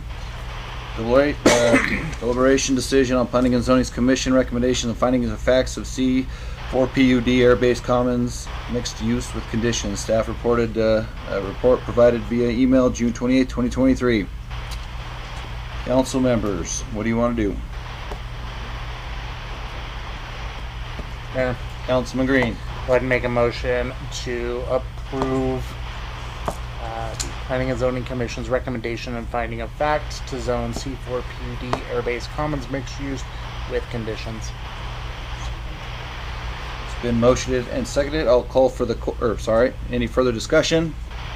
And I think I forgot Bundy on the last one. Sorry, Councilman Bundy. No, I voted. Oh, did he? Okay. It's been motioned and seconded. Any further discussion? Hearing none, I'll call for the question. Councilman Green? Aye. Councilman Brennan? Aye. Councilwoman Garvey? Aye. Councilman Bundy? Aye. Run down to action item number 8, deliberation decision on Planning and Zoning Commission recommendation and findings of facts of preliminary plat for Air-Based Commons mixed use PUD with conditions. Staff report provided via email June 28, 2023. Council, what do you want to do? Mayor, go ahead. Councilman? I'll make a motion to approve Planning and Zoning Commission recommendation and finding of facts for preliminary plat with conditions. Second. It's been motioned and seconded. Any further discussion? Hearing none, I'll call for the question. Councilman Bundy? Aye. Councilman Green? Aye. Councilman Brennan? Aye. Councilwoman Garvey? Aye. All right. All right. Dylan, thank you. Thank you. So, I gotta pick at you a little bit. Yeah. Is this one gonna take as long as the one off 6th? Oh, man.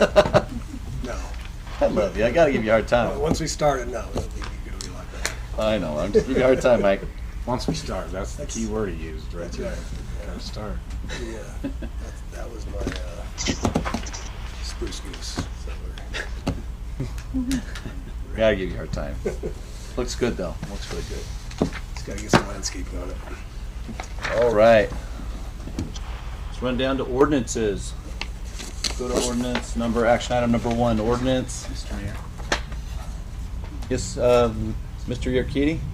Do you want to bring it back? Yeah, I have a question. Is what we tabled with the impact fees, I saw what we did wrong, what was wrong with that. If you wanted to look at that really quick, it was Scrivener's error, just 2 things turned around. Bring it. Let's see what you got. Okay, so, what's that? It's not tips? It wasn't tips. We'll blame Brock again, he's not here. Yeah. So if on the commercial impact, so if you go down on page 2, like you said, so everything was correct. So single family impact fee was the $2,141. It decreased by the 12 and went down to the $898. The residential multifamily was $1,146. It decreased by the $696 and went down to $450. The commercial impact fee, that should say $3.30. That's what it was originally. It decreased by $1.91, and so to $1.39, and so that's correct. So when you add up your $1.39, your 37 cents, and your 74 cents, there's your $2.50. That is the new commercial new commercial impact fee. So if we just had that Scribner's error, change the $1.91 to $3.30, the $2.50 to $1.91, we're good to go. So do you want to keep it tabled, council, or do you want to talk about it and vote on it now? Vote on now, I'm okay with that. Okay. So we'll go back to action item number, well, three. Mayor, Councilman Green. I'll go ahead and make a new motion to approve the Planning and Zoning Commission's recommendation and finding of facts to amend City Code 9-4-3 zoning title amendment to reflect the removal of street capital improvement projects per the comprehensive plan amendment. We gotta do three. Oh, no, we gotta do have to three first. Oh, sorry. That is true, isn't it? Oh, sorry. Sorry, I will make a motion to approve Planning and Zoning Commission's recommendation and finding a fact to amend City of Mountain Home Street Department's capital improvement plan. Second. It's been motioned and seconded. Any further discussion? Hearing none, I'll call for the question. Councilwoman Garvey? Aye. Councilman Brennan? Aye. Councilman Bundy? Aye. Councilman Green? Aye. And let's run down to action item number 4. So, Mayor, Go Council, ahead. this is to amend the comprehensive plan because that's where this is, and we need to do the same thing on page 2 of this. It needs to change to the $3.30, decreasing by $1.91 to $1 to $1.39. Copy that. Council, what do you guys want to do?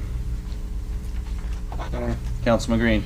I'll go ahead and make a motion to approve the Planning and Zoning Commission's recommendation and finding of fact to amend City Code 943 zoning title amendment to reflect the removal of street capital improvement projects per the comprehensive plan amendment with the correction of error.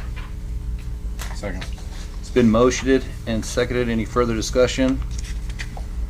Hearing none, I'll call for the question. Councilman Bundy? Aye. Councilman Green? Aye. Councilman Brennan? Aye. Councilwoman Garvey? Aye. All right. Thank you, Mayor and Council. Sorry about that. Nice catch, Councilman Brennan. We're all human. People make mistakes. And it wasn't yours, so. Yeah, it's Brock's, remember? We'll blame Brock. All right, we're going to go down to ordinances. Ordinance 1778, amending city ordinance regarding mayor and city council compensation benefit. Council, what do you want to do? Mayor. Councilman Brennan. Just for the record, this is just essentially simply a change from the last one because the attorney found it to be not well drafted. Is that right? Or not within law?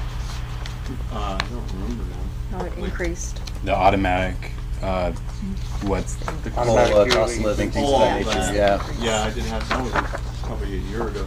Yes, I did have a problem with the way it was worded at the time. and so this is just fixing that.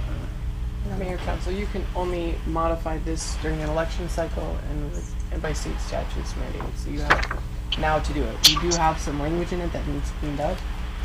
I've mirrored it to state code, as well as added a 2% increase, which is pretty standard in municipalities throughout the state regarding the compensation of mayor and council members.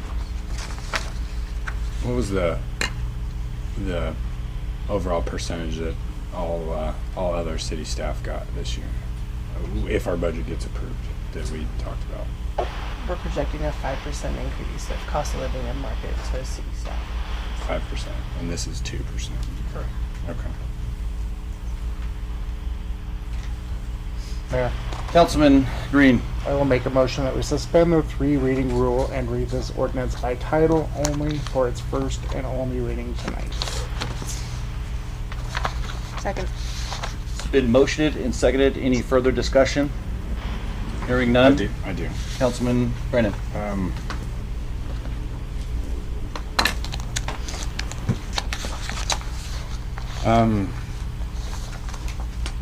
the shotguns. You're probably not expecting me to say this, but I feel like the mayor's salary should increase pretty not significantly, but equal to that of staff. And I know that's how we tried to draft it last time.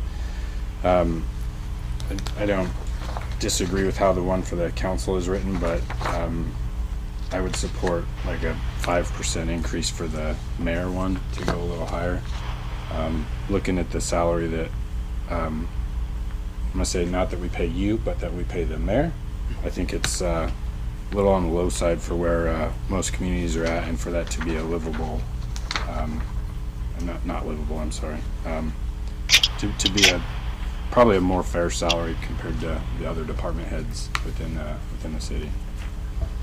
I would agree, but I want to make sure that any funds would go to golf course contract instead of my salary. Okay. That was. Okay, any further discussion? Hearing none, I'll call for the question. Councilman Green? Did we get a second? I seconded it. Okay. Councilman Green? Aye. Councilman Bundy? Aye. Councilman Brennan? Aye. Councilman Garvey? Councilwoman Garvey says aye. All right, Tiff, please read the ordinance. An ordinance of the City of Mountain Home, Idaho, amending Title I, Chapter 7G, Section 1 of the Mountain Home City Code pertaining to the salaries and benefits provided to the mayor and city council and providing an effective date. Council, you've heard this ordinance read. Do you wish it to pass? Councilwoman Garvey? Aye. Councilman Brennan? Aye. Councilman Bundy? Aye. Councilman Green? Aye. All right, we're on down to ordinance, action item number 2. Ordinance 1779, repeal and replace Title 5 chapter entitled Flood Hazard Protection. Council. Mayor, Councilman Green. I will make a motion that we suspend the 3 reading rule and read this ordinance by title only for its one and only reading tonight. Second. It's been motioned and seconded. Any further discussion? Hearing none, I'll call for the question. Councilman Green? Aye. Councilman Bundy? Aye. Councilman Brennan? Aye. Councilwoman Garvey? Aye. Tiff, please read the ordinance 1779. An ordinance of the City of Mountain Home, Idaho, Elmore County, Idaho, to repeal and replace Title 5, Chapter 5, entitled Flood Hazard Protection, providing servability clause, providing and repeal your clause Repealer. for inconsistent provisions, providing for a summary, and providing an effective date. Council, you've heard this ordinance read. Do you wish it to pass? Councilman Brennan? Aye. Councilman Bundy? Aye. Councilman Green? Aye. Councilwoman Garvey? Aye. All right. Let's get down to the nitty-gritty here. Let's recognizing persons in the audience. Please limit comments to a maximum of 3 minutes. Would anybody like to get up and speak? Let me call the list. That's what I said. Oh, do you have a list? Roll call. Oh, Deb, Terry's first. That's all right. I'm gonna let her. Oh. She wants me to go first. Oh. She's kind of And- shy. She's kind of shy. And I want to say that this is, there could be duplicate testimony. This isn't a public hearing. So I misspoke on when I talked to one of the ladies. So that you can duplicate all you want here tonight. It's not a public hearing. This is just comments. My name's Debbie Swearingen, and I'd like to address, thank you, Mayor Sykes, council members. Thank you for allowing me to address this council on the renewal of TJ Gomez's contract with the City of Mountain Home. I came to Mountain Home in 1987 and immediately became a part of the golfing community, joining the Mountain Home Ladies Golf Association. I have seen our course go from 9 to 18 holes and experienced many managing entities. I will refer to them as entities since they have been PGA professionals, private individuals, and at one point, the City of Mountain Home. Since 1990, to the best of my recollection, we have had 5 such entities. Mr. Gomez, TJ, has been here 9 years. The other 7 averaged 3.5 years each. TJ is committed to Desert Canyon Golf Course and the Mountain Home community. TJ's vision for this golf course started the minute he took over operations. The Learning Center, the junior golf program, high school golf, both Mountain Home High School and Rimrock High School, teaching clinics both here and traveling to other areas, giving golfers an opportunity to experience a variety of courses. These are all in addition to the responsibilities of his contract with the city. refer to Mr. Gomez as TJ because he's a friend of mine. We don't see eye to eye on several things concerning the golf course, and anyone that knows me knows I always have an opinion about everything. Because we no longer have a liaison from the council to the golf course or a golf advisory board, I often call him to express concerns that I have. He has never been too busy to meet with me to listen and discuss, seeing all sides of the issues at hand. We may not always reach an agreement, but we come out of it a little more enlightened at the end. If we were to lose TJ, I would ask you to think about who or what we would replace him with. Perhaps a robot on the driving range. Insert your credit card. Press 1 for a tutorial on long irons, 2 for short. Maybe another one on the putting green. Press 1 for a video on a putting lesson, 2 for chipping. And then we could put a machine in the clubhouse. Insert your card, press 1 for 18 holes, 2 for 9. Select 3 for a large bucket of balls or 4 for a small. I know that's a ridiculous thought or situation, but TJ gives so much more than his contract asks. TJ Gomez is a face and personality of Desert Canyon Golf Course. If we were to lose him, we would be taking a giant step backwards. I wish this council the best in formulating a fair, transparent, and speedy renewal to Mr. Gomez's contract. Again, I thank you for your time and letting me express myself on this matter.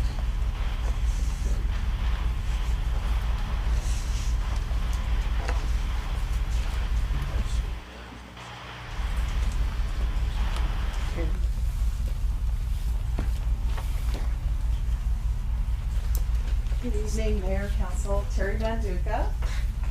Thank you, all of you, for responding to my emails concerning the hiring of True Club Solutions. In your responses, it was stated that the City Council and Mayor felt a third-party evaluation of the golf course operations was needed to understand the complexities of this amenity. However, the official City of Mountain Home press release on July 27 changed the reasoning for hiring True Club Solutions to a growing concern from many citizens. So which is it? The press release also stated that an area of concern is the continual increase in our taxpayers' pay each year to support the golf course. Not reflected in the statement, things that I've noticed over the last 2 years, there's been several major purchases that were made for the golf course that are not annually recurring expenses. They include, but are not limited to, new fencing, a new roof, a refrigeration unit, clubhouse furniture, a reel grinder, top dresser, and pumps that go down out there at the golf course. The city's accounting of expenses and revenues is confusing to navigate as the data is compiled into one report.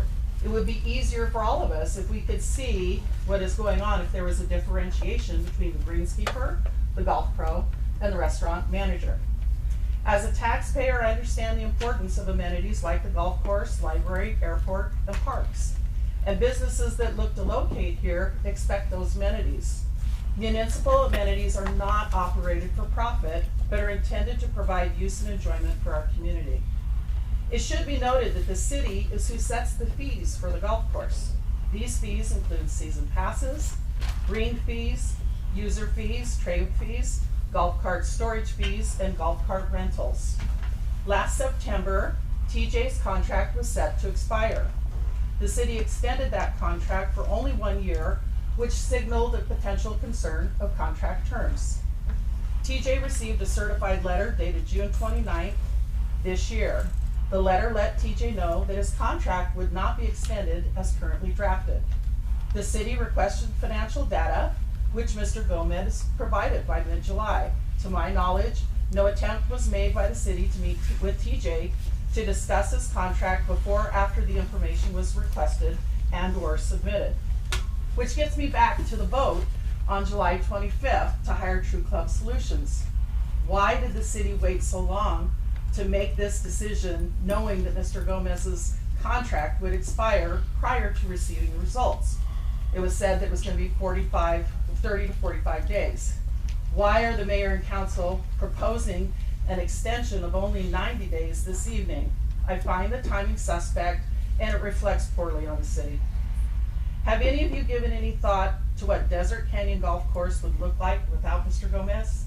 Are you prepared to run the operation without the use of the 35 golf carts, no merchandise in the clubhouse, no range balls, no simulator, no employees to work the pro shop, and no PGA pro to manage the operations?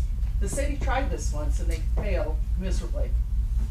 In closing, we have an exceptional golf course pro in TJ Gomez. It would be detrimental to our golf course and community to lose such an incredible asset. TJ has expanded and improved every aspect of the golf experience at Desert Canyon. His ability to build trust and lasting relationships with golfers, non-golfers, and various organizations is something that cannot be monetized. Let's put our heads together and figure this out and find a way to retain TJ and get some profitability out there at the golf course. Thank you for this opportunity to share my concerns, and I'd be happy to be on an advisory committee for the golf course. All right, thank you.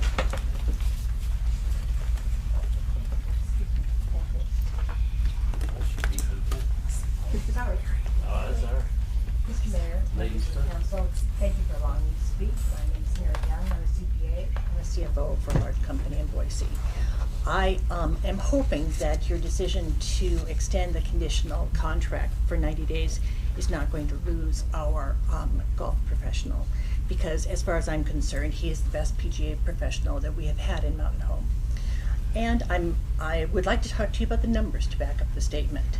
I have before me revenue numbers that are affected by Mr. Gomez's contract, as well as the total numbers for the golf course from the 2014 through the 2022 year, which were the ones that were available to me. Per the contract with Mr. Gomez, revenue from the golf cart rental, trail fees, green fees, user fees, and season passes are subject to percentage reimbursements to the golf pro using various equations. Those revenues increased from 2014, which were $253,061, to 2022, which were $455,058, which equates an increase in those revenues of 79.82%. Those increases are due in a very small part to increases in fees. The remainder is due to the development of an exemplary junior program, the relationships, the positive experiences of the golf course, increased numbers of golfers due to lessons, word of mouth, and tournaments, all of which are provided from your existing golf pro. Golf revenue as a whole, excluding the transfers from the general fund, has increased from 2014, which was $311,446, to 2022, which is $509,156. Ooh, a little shaky here, which shows an overall increase in revenue overall of 63.48%. Those numbers include rent, which has not changed considerably over that time period, grants, and a few miscellaneous items, which were not part of the other. With this amount, TJ pays within the 2022 year with contractual equations. The golf pro contract came to $159,096, which is 31.25% of that total golf revenue. With this amount, TJ pays his employees all of their taxes, etc., the major repairs on the carts, the gas for the carts, and since 2016 has purchased 35 carts. Since the remaining golf carts owned by the city prior to his employment are not operable. Maintenance salaries during this time period, during this 2022 year, were $264,817, which equals 52% of what your total gross revenue is. So during the 2016-2017 fiscal year, because maintenance salaries are relatively fixed, they were $257,508, which represented 95.68% of your total revenue from the golf course. So you could take away all of TJ's money and still not have to have money coming from the general fund. With large fixed expenses, the only offset is volume and price. As a paying golfer, of course I'm not asking you to raise the prices, but you have to decide as a city, is this an amenity or is this going to be a proprietary fund? And if you're going to treat it as a proprietary fund, TJ has done his job by increasing the revenue, increasing the volume. you have to make a decision with regards to the rest. Additionally, in addressing the transfers from the general fund, you do have to consider your capital improvements, your maintenance and repairs, because are they for infrastructure? And is that infrastructure the same type of improvements that you're making for all of the city properties across the city area, such as your library, your parks and recreation, etc.? To wrap this up, I believe that the question should be, is the city getting everything that they have paid for in this contract? As far as I'm concerned, I see a man who works 7 days a week, more than 8 hours a day, and has developed wonderful junior programs, manages tournaments, brings in groups out of town, takes care of all the golfers' needs, keeps merchandise in the pro shop, provides running carts that reflect well to the course, and hires pleasant and amenable employees and pays them. So I don't think that that's the question. If you have any questions of me, I'm perfectly willing to share any of this. Thank you. Thanks, Mary.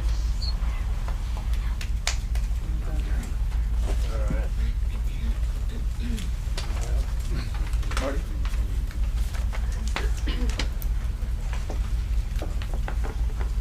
Good evening, Mayor Sykes, Council. I want to thank the Council for giving me time to express my support for TJ Gomez and his management of the golf course. I've lived in Mountain Home community for 71 years. I've lived both inside and outside the city. At the present, I don't pay city tax, but I do support the golf course. I'm a season pass holder. I pay trail fees, and I use the driving range. I volunteer my time when needed to the golf course. The Desert Canyon Golf Course, to my knowledge, has never brought in enough funds to be self-sustaining. I believe the golf course is a public amenity, same as the city parks, library, and as well as the airport. Those amenities are not self-sustaining, so why hammer the golf course for not being self-sustaining? Well, the Mountain Home is struggling to provide youth adequate entertainment, no movie house, no swimming pool yet, soon to come hopefully, and no actual activities to provide physical exercise beyond the organized sports programs through the parks and city rec, which are good, but again, there's no real adequate entertainment for the kids. The golf course, through the taxes provided by the citizens of the Mountain Home and the management of the golf course by TJ Gomez, have provided golf opportunities for the young new players and the rest of the community. It would be a shame to throw away our youth programs and all the training and support that TJ's given the community. This is not to mention TJ's coaching of the high school team in the fall and Rimrock during the spring, Rimrock golf team during the spring. There's not too many high school programs that have a coach with the experience and knowledge of our professional instructor. In conclusion, the budget deficit for the golf course isn't the fault of TJ, nor is it the fault of the course superintendent, but it falls in the lap of the city. The rates haven't changed much over the years, though few will raise their hand and say, charge me more. But to have a quality golf course, fees will need to be raised. To do what need to be done, just don't blame it on the golf course management. It's yours to own. And thank you again for your time. Thanks, Frank.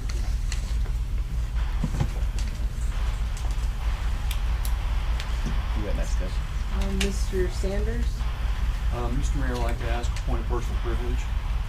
If you would poll the audience, I'd like to be the last speaker on this subject tonight. Okay. Who's that? Who was the after Decker? Joe Garza. Come on down, sir. I didn't get a chance to sign in, Okay. So, Yep. We can add signatures. but thank you. Yep. Thanks for letting me speak here.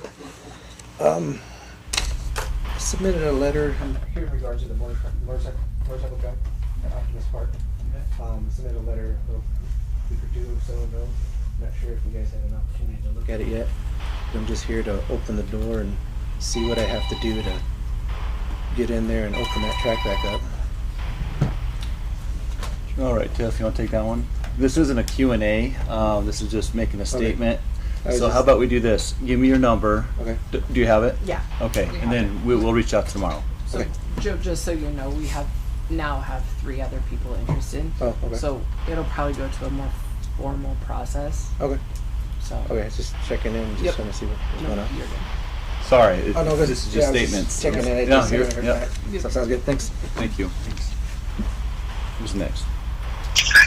Dudley. Mr. Dudley. I'll yield my time to another person. Okay. Okay. I'm ready for someone to sign their name. Go ahead. Ladies.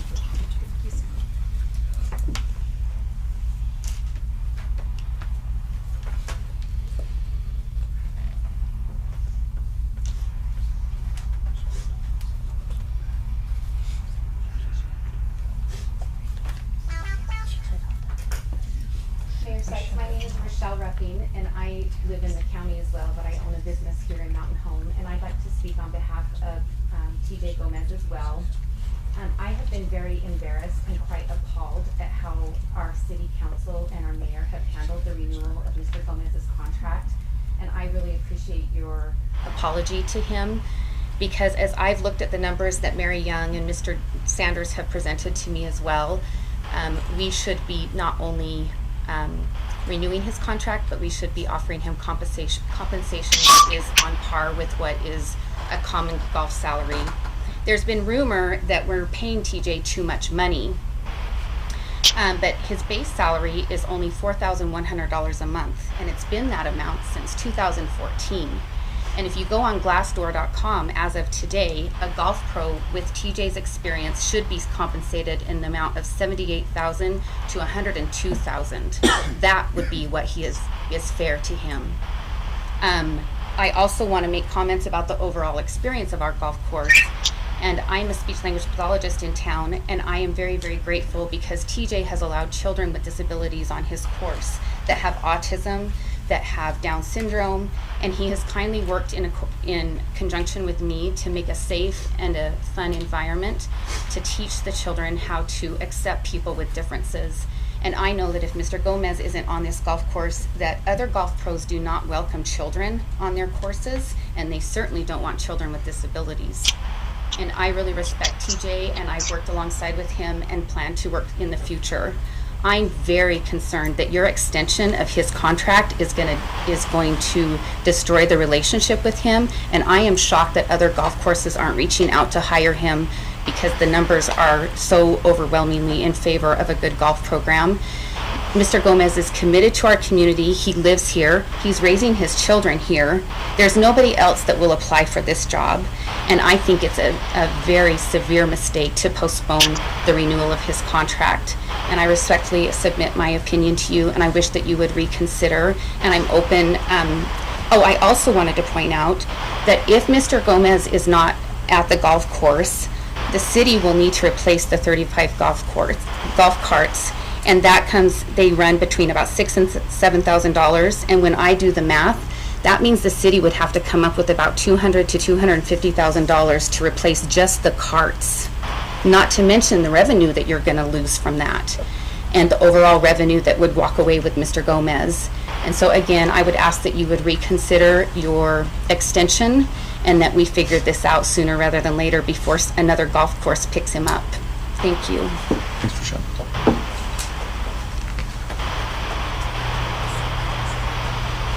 Sir? Thank you, ma'am. You're welcome. What's your name and your address? Oh, okay.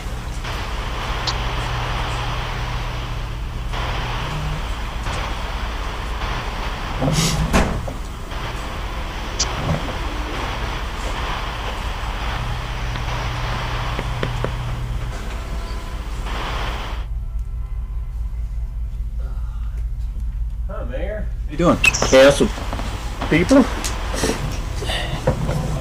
Fellow golf cart. Yeah, golf course folks. Yeah, that really confused me about that article in the paper. I don't know. I think a bunch of us, I mean, TJ's helped me, Rich and Wade, put that Legion tournament on for 3 years, 4 years now. He does so much help with everybody. But I think a bunch of us would boycott it, and you would lose a whole bunch of revenue. You'd go out to Banbury or somewhere else. Because that place will fall apart if you don't keep him there. So, Appreciate it. Come on down, sir.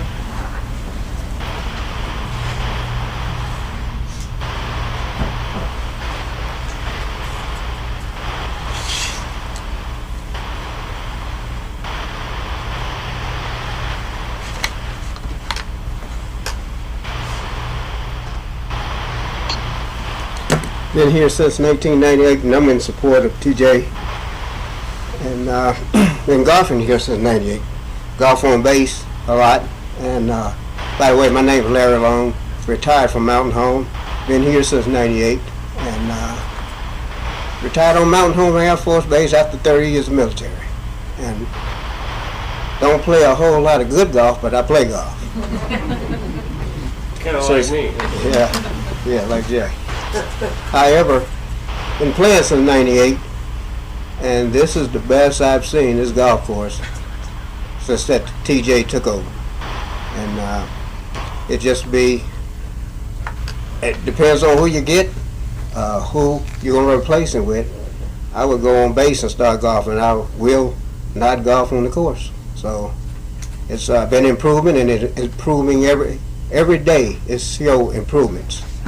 And the kids come out. It's got a lot of support, and I enjoy coming out playing. I really enjoy coming out, even if I don't play good. I enjoy it, but I'm in support of TJ, and that's be ashamed to lose him. Yep. That's all I have. Thanks, Larry.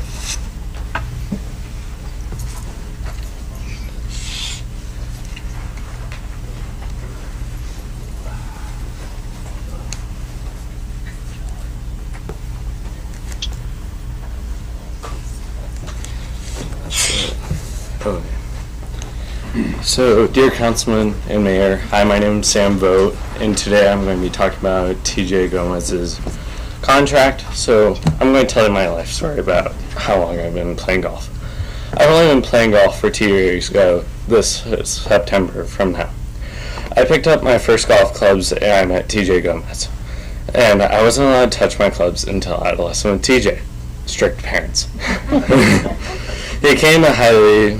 He came highly recommended for many people in the community, and since my parents are not golfers, they did not want me to create bad habits or anything, which TJ has done a great job not making me have bad habits. And I will never forget the first lesson or feeling of putting the clubs in my hand. TJ was incredibly encouraging and very welcoming.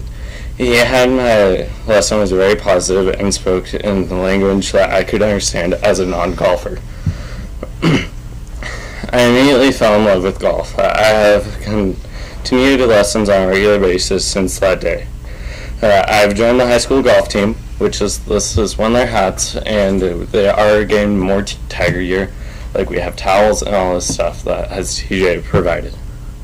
And the first year I was added to some JV tournaments, which is not the higher one of tournaments, but it was still amazing as a first year for me to go into these tournaments. And kids could participate. He was always calm and encouraging. I had no idea what to expect at my first tournament when TJ checked in with me and I told him I was hungry, and he went into the shop and bought me some food. TJ is a fun coach and has a game source to practice and many competitions. He's incredibly generous with both his time and supplies. As a coach, he only probably makes 60 cents an hour. He does not complain about this and really wants all of us to succeed. He donates equipment to kids who do not have clubs and bags or push carts. They're not junk either. He uses the good stuff. So instead of investing in cheaper stuff, he goes out of his way and buys nice push carts for the golf team so anyone can use them on the golf team. TJ goes above and beyond in his desire for us to have a success. He takes high school teams on trips like into Arizona and Tucson. In February, I learned additional pros and played on new courses. He also had some fun nights in winter where we'd come to the training center and we'd play a game using the simulator. It's become a golf party for kids. He gets teenagers and understands we need positive places to socialize and hang out with each other. I'm really not sure how he's able to do all this with our teenager brains, because sometimes we're not always the smartest. And if you have been around teenagers or think when you were back one, we don't always think through things. Now, I broke my back in December and I could not take lessons for a few months. TJ still would text me and my mom and check to see how I was doing. I still went to Arizona, and while I could not hit my driver, which is your farthest long club, he still made the experience fun and I still learned a lot. I got food poisoning on the trip and spent an entire night throwing up in the bathroom. TJ was like a dad and was there for me, and he did not get that much sleep either, but he stayed there, and I don't think many coaches would stay up all night for one person throwing up in a bathroom. My golf game has made a tremendous gain this past summer. I can 100% credit this to TJ. Not does he coach me and give me lessons, he tells my parents what I need to do to become better. This is including joining the USGA for kids and the Idaho Junior League. I went to tournaments every week at different golf courses with a 90-minute drive. TJ suggested my mom I do this. It helped a lot. When I had struggles with the club or in difficult spots, I would go back to TJ for help. My scores began this summer a little bit over 100. They got stuck in the 90s, and I was beginning frustrated.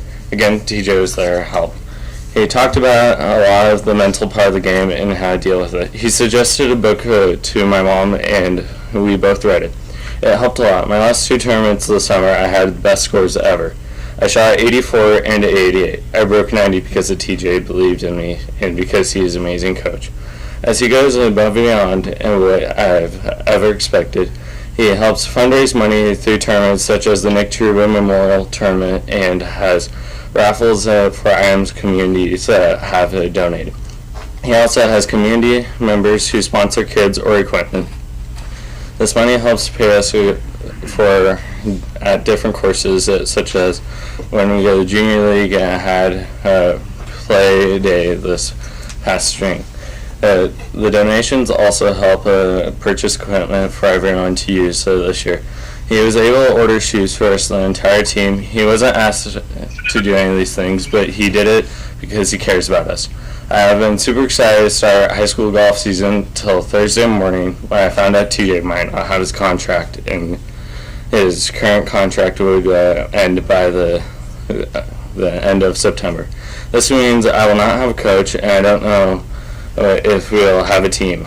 I found a passion, and I want to go to school to become a PGA pro. I want to involve with the golf industry and make my living off of golf. There are other students who haven't earned golf scholarships to schools and are going to U of I for golf management programs. This is too because of TJ. I am struggling to understand why our city council would even consider not offering TJ another contract. Some people in this world are more important than a few dollars. These are big impacts in the community. TJ is one of those people. It'd be such an incredible loss, such a deterrent to a golf course and golfing community in of itself. I will not if you will not reconsider his contract. That is my statement. Thanks, Sam. Good job. Anybody else? Becker? Mine will be quick.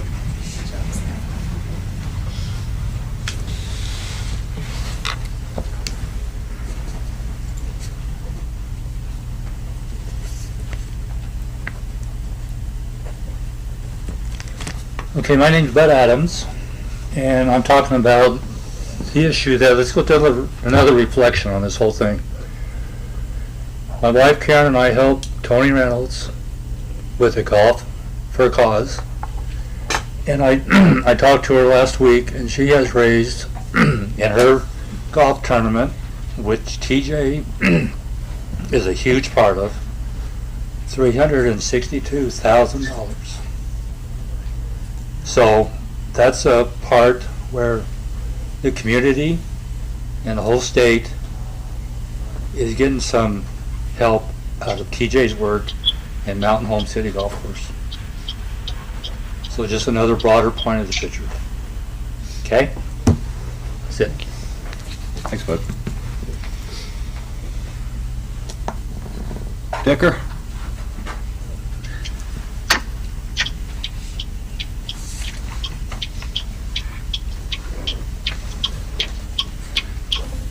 This is a hot seat. Mr. Mayor, members of the council, thank you for this opportunity to speak directly with you. I will endeavor to keep my remarks within the requested limit. My name is Decker Sanders, and I've resided in Mountain Home since 1985. My remarks this evening are a reflection of my 38 years of education and experience in public service and public administration. My remarks include information provided by the city under public records request, and I thank the city for the very timely response to those requests.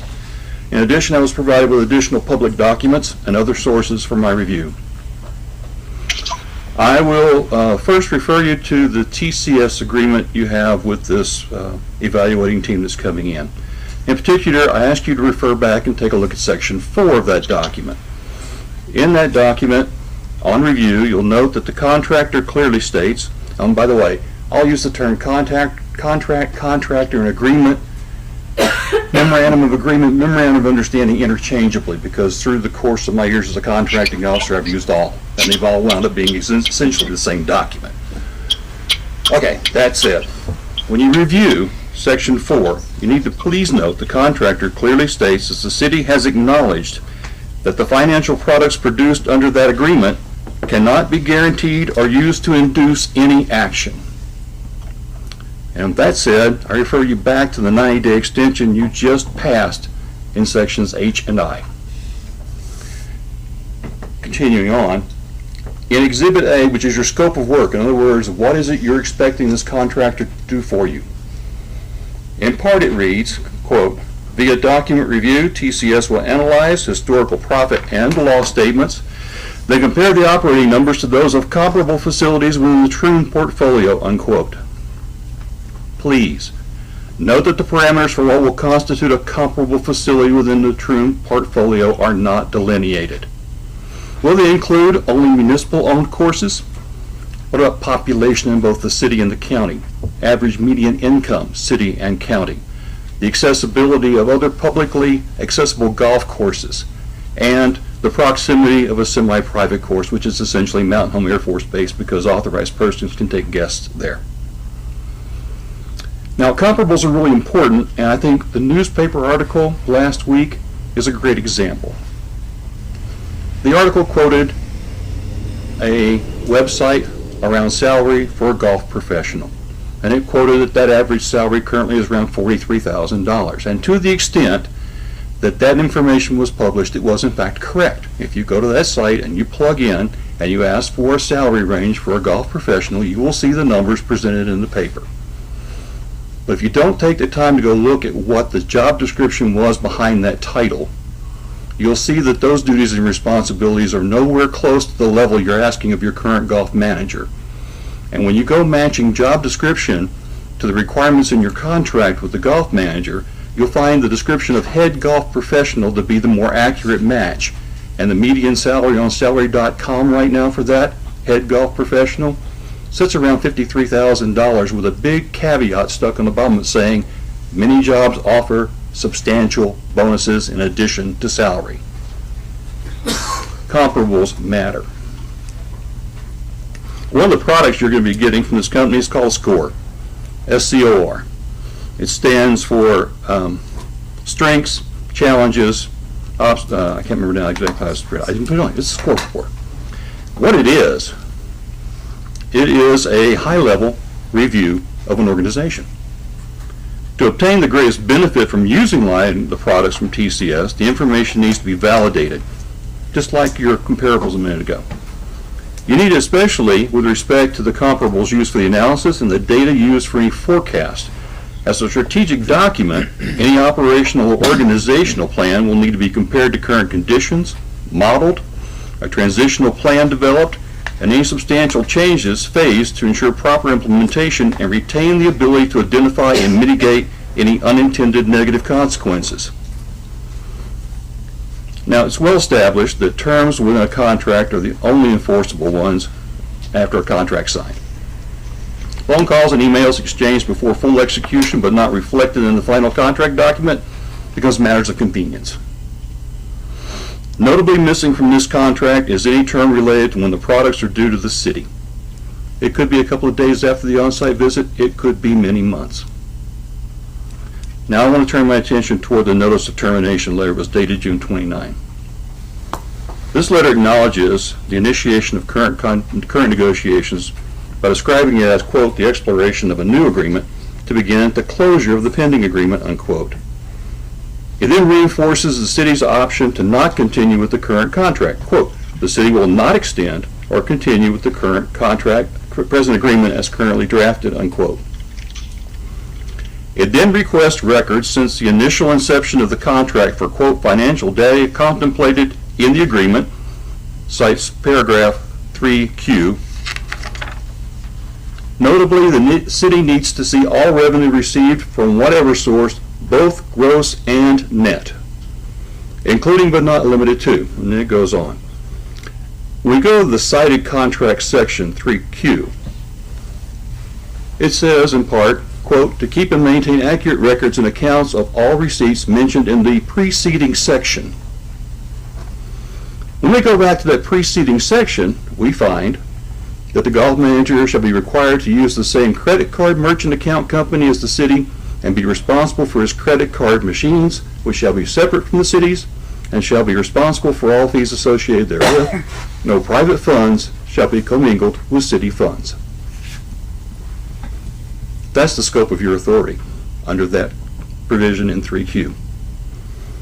As the plain language of the contract sections indicate, Section 3Q is directed at a credit card receipts, not all forms of revenue. In this, the city misrepresents the scope and the authority to request and audit the data requested, especially as it applies to net income. Given the contract allows the golf manager to provide services such as lessons, that activity is the provision of a professional service as a private enterprise. It would be a simple matter, given both gross and net revenue, to determine an expense level. In essence, a backhanded way to force a private business to open its books as to its profitability. Since such a request is rare and is normally associated with situations where evidence of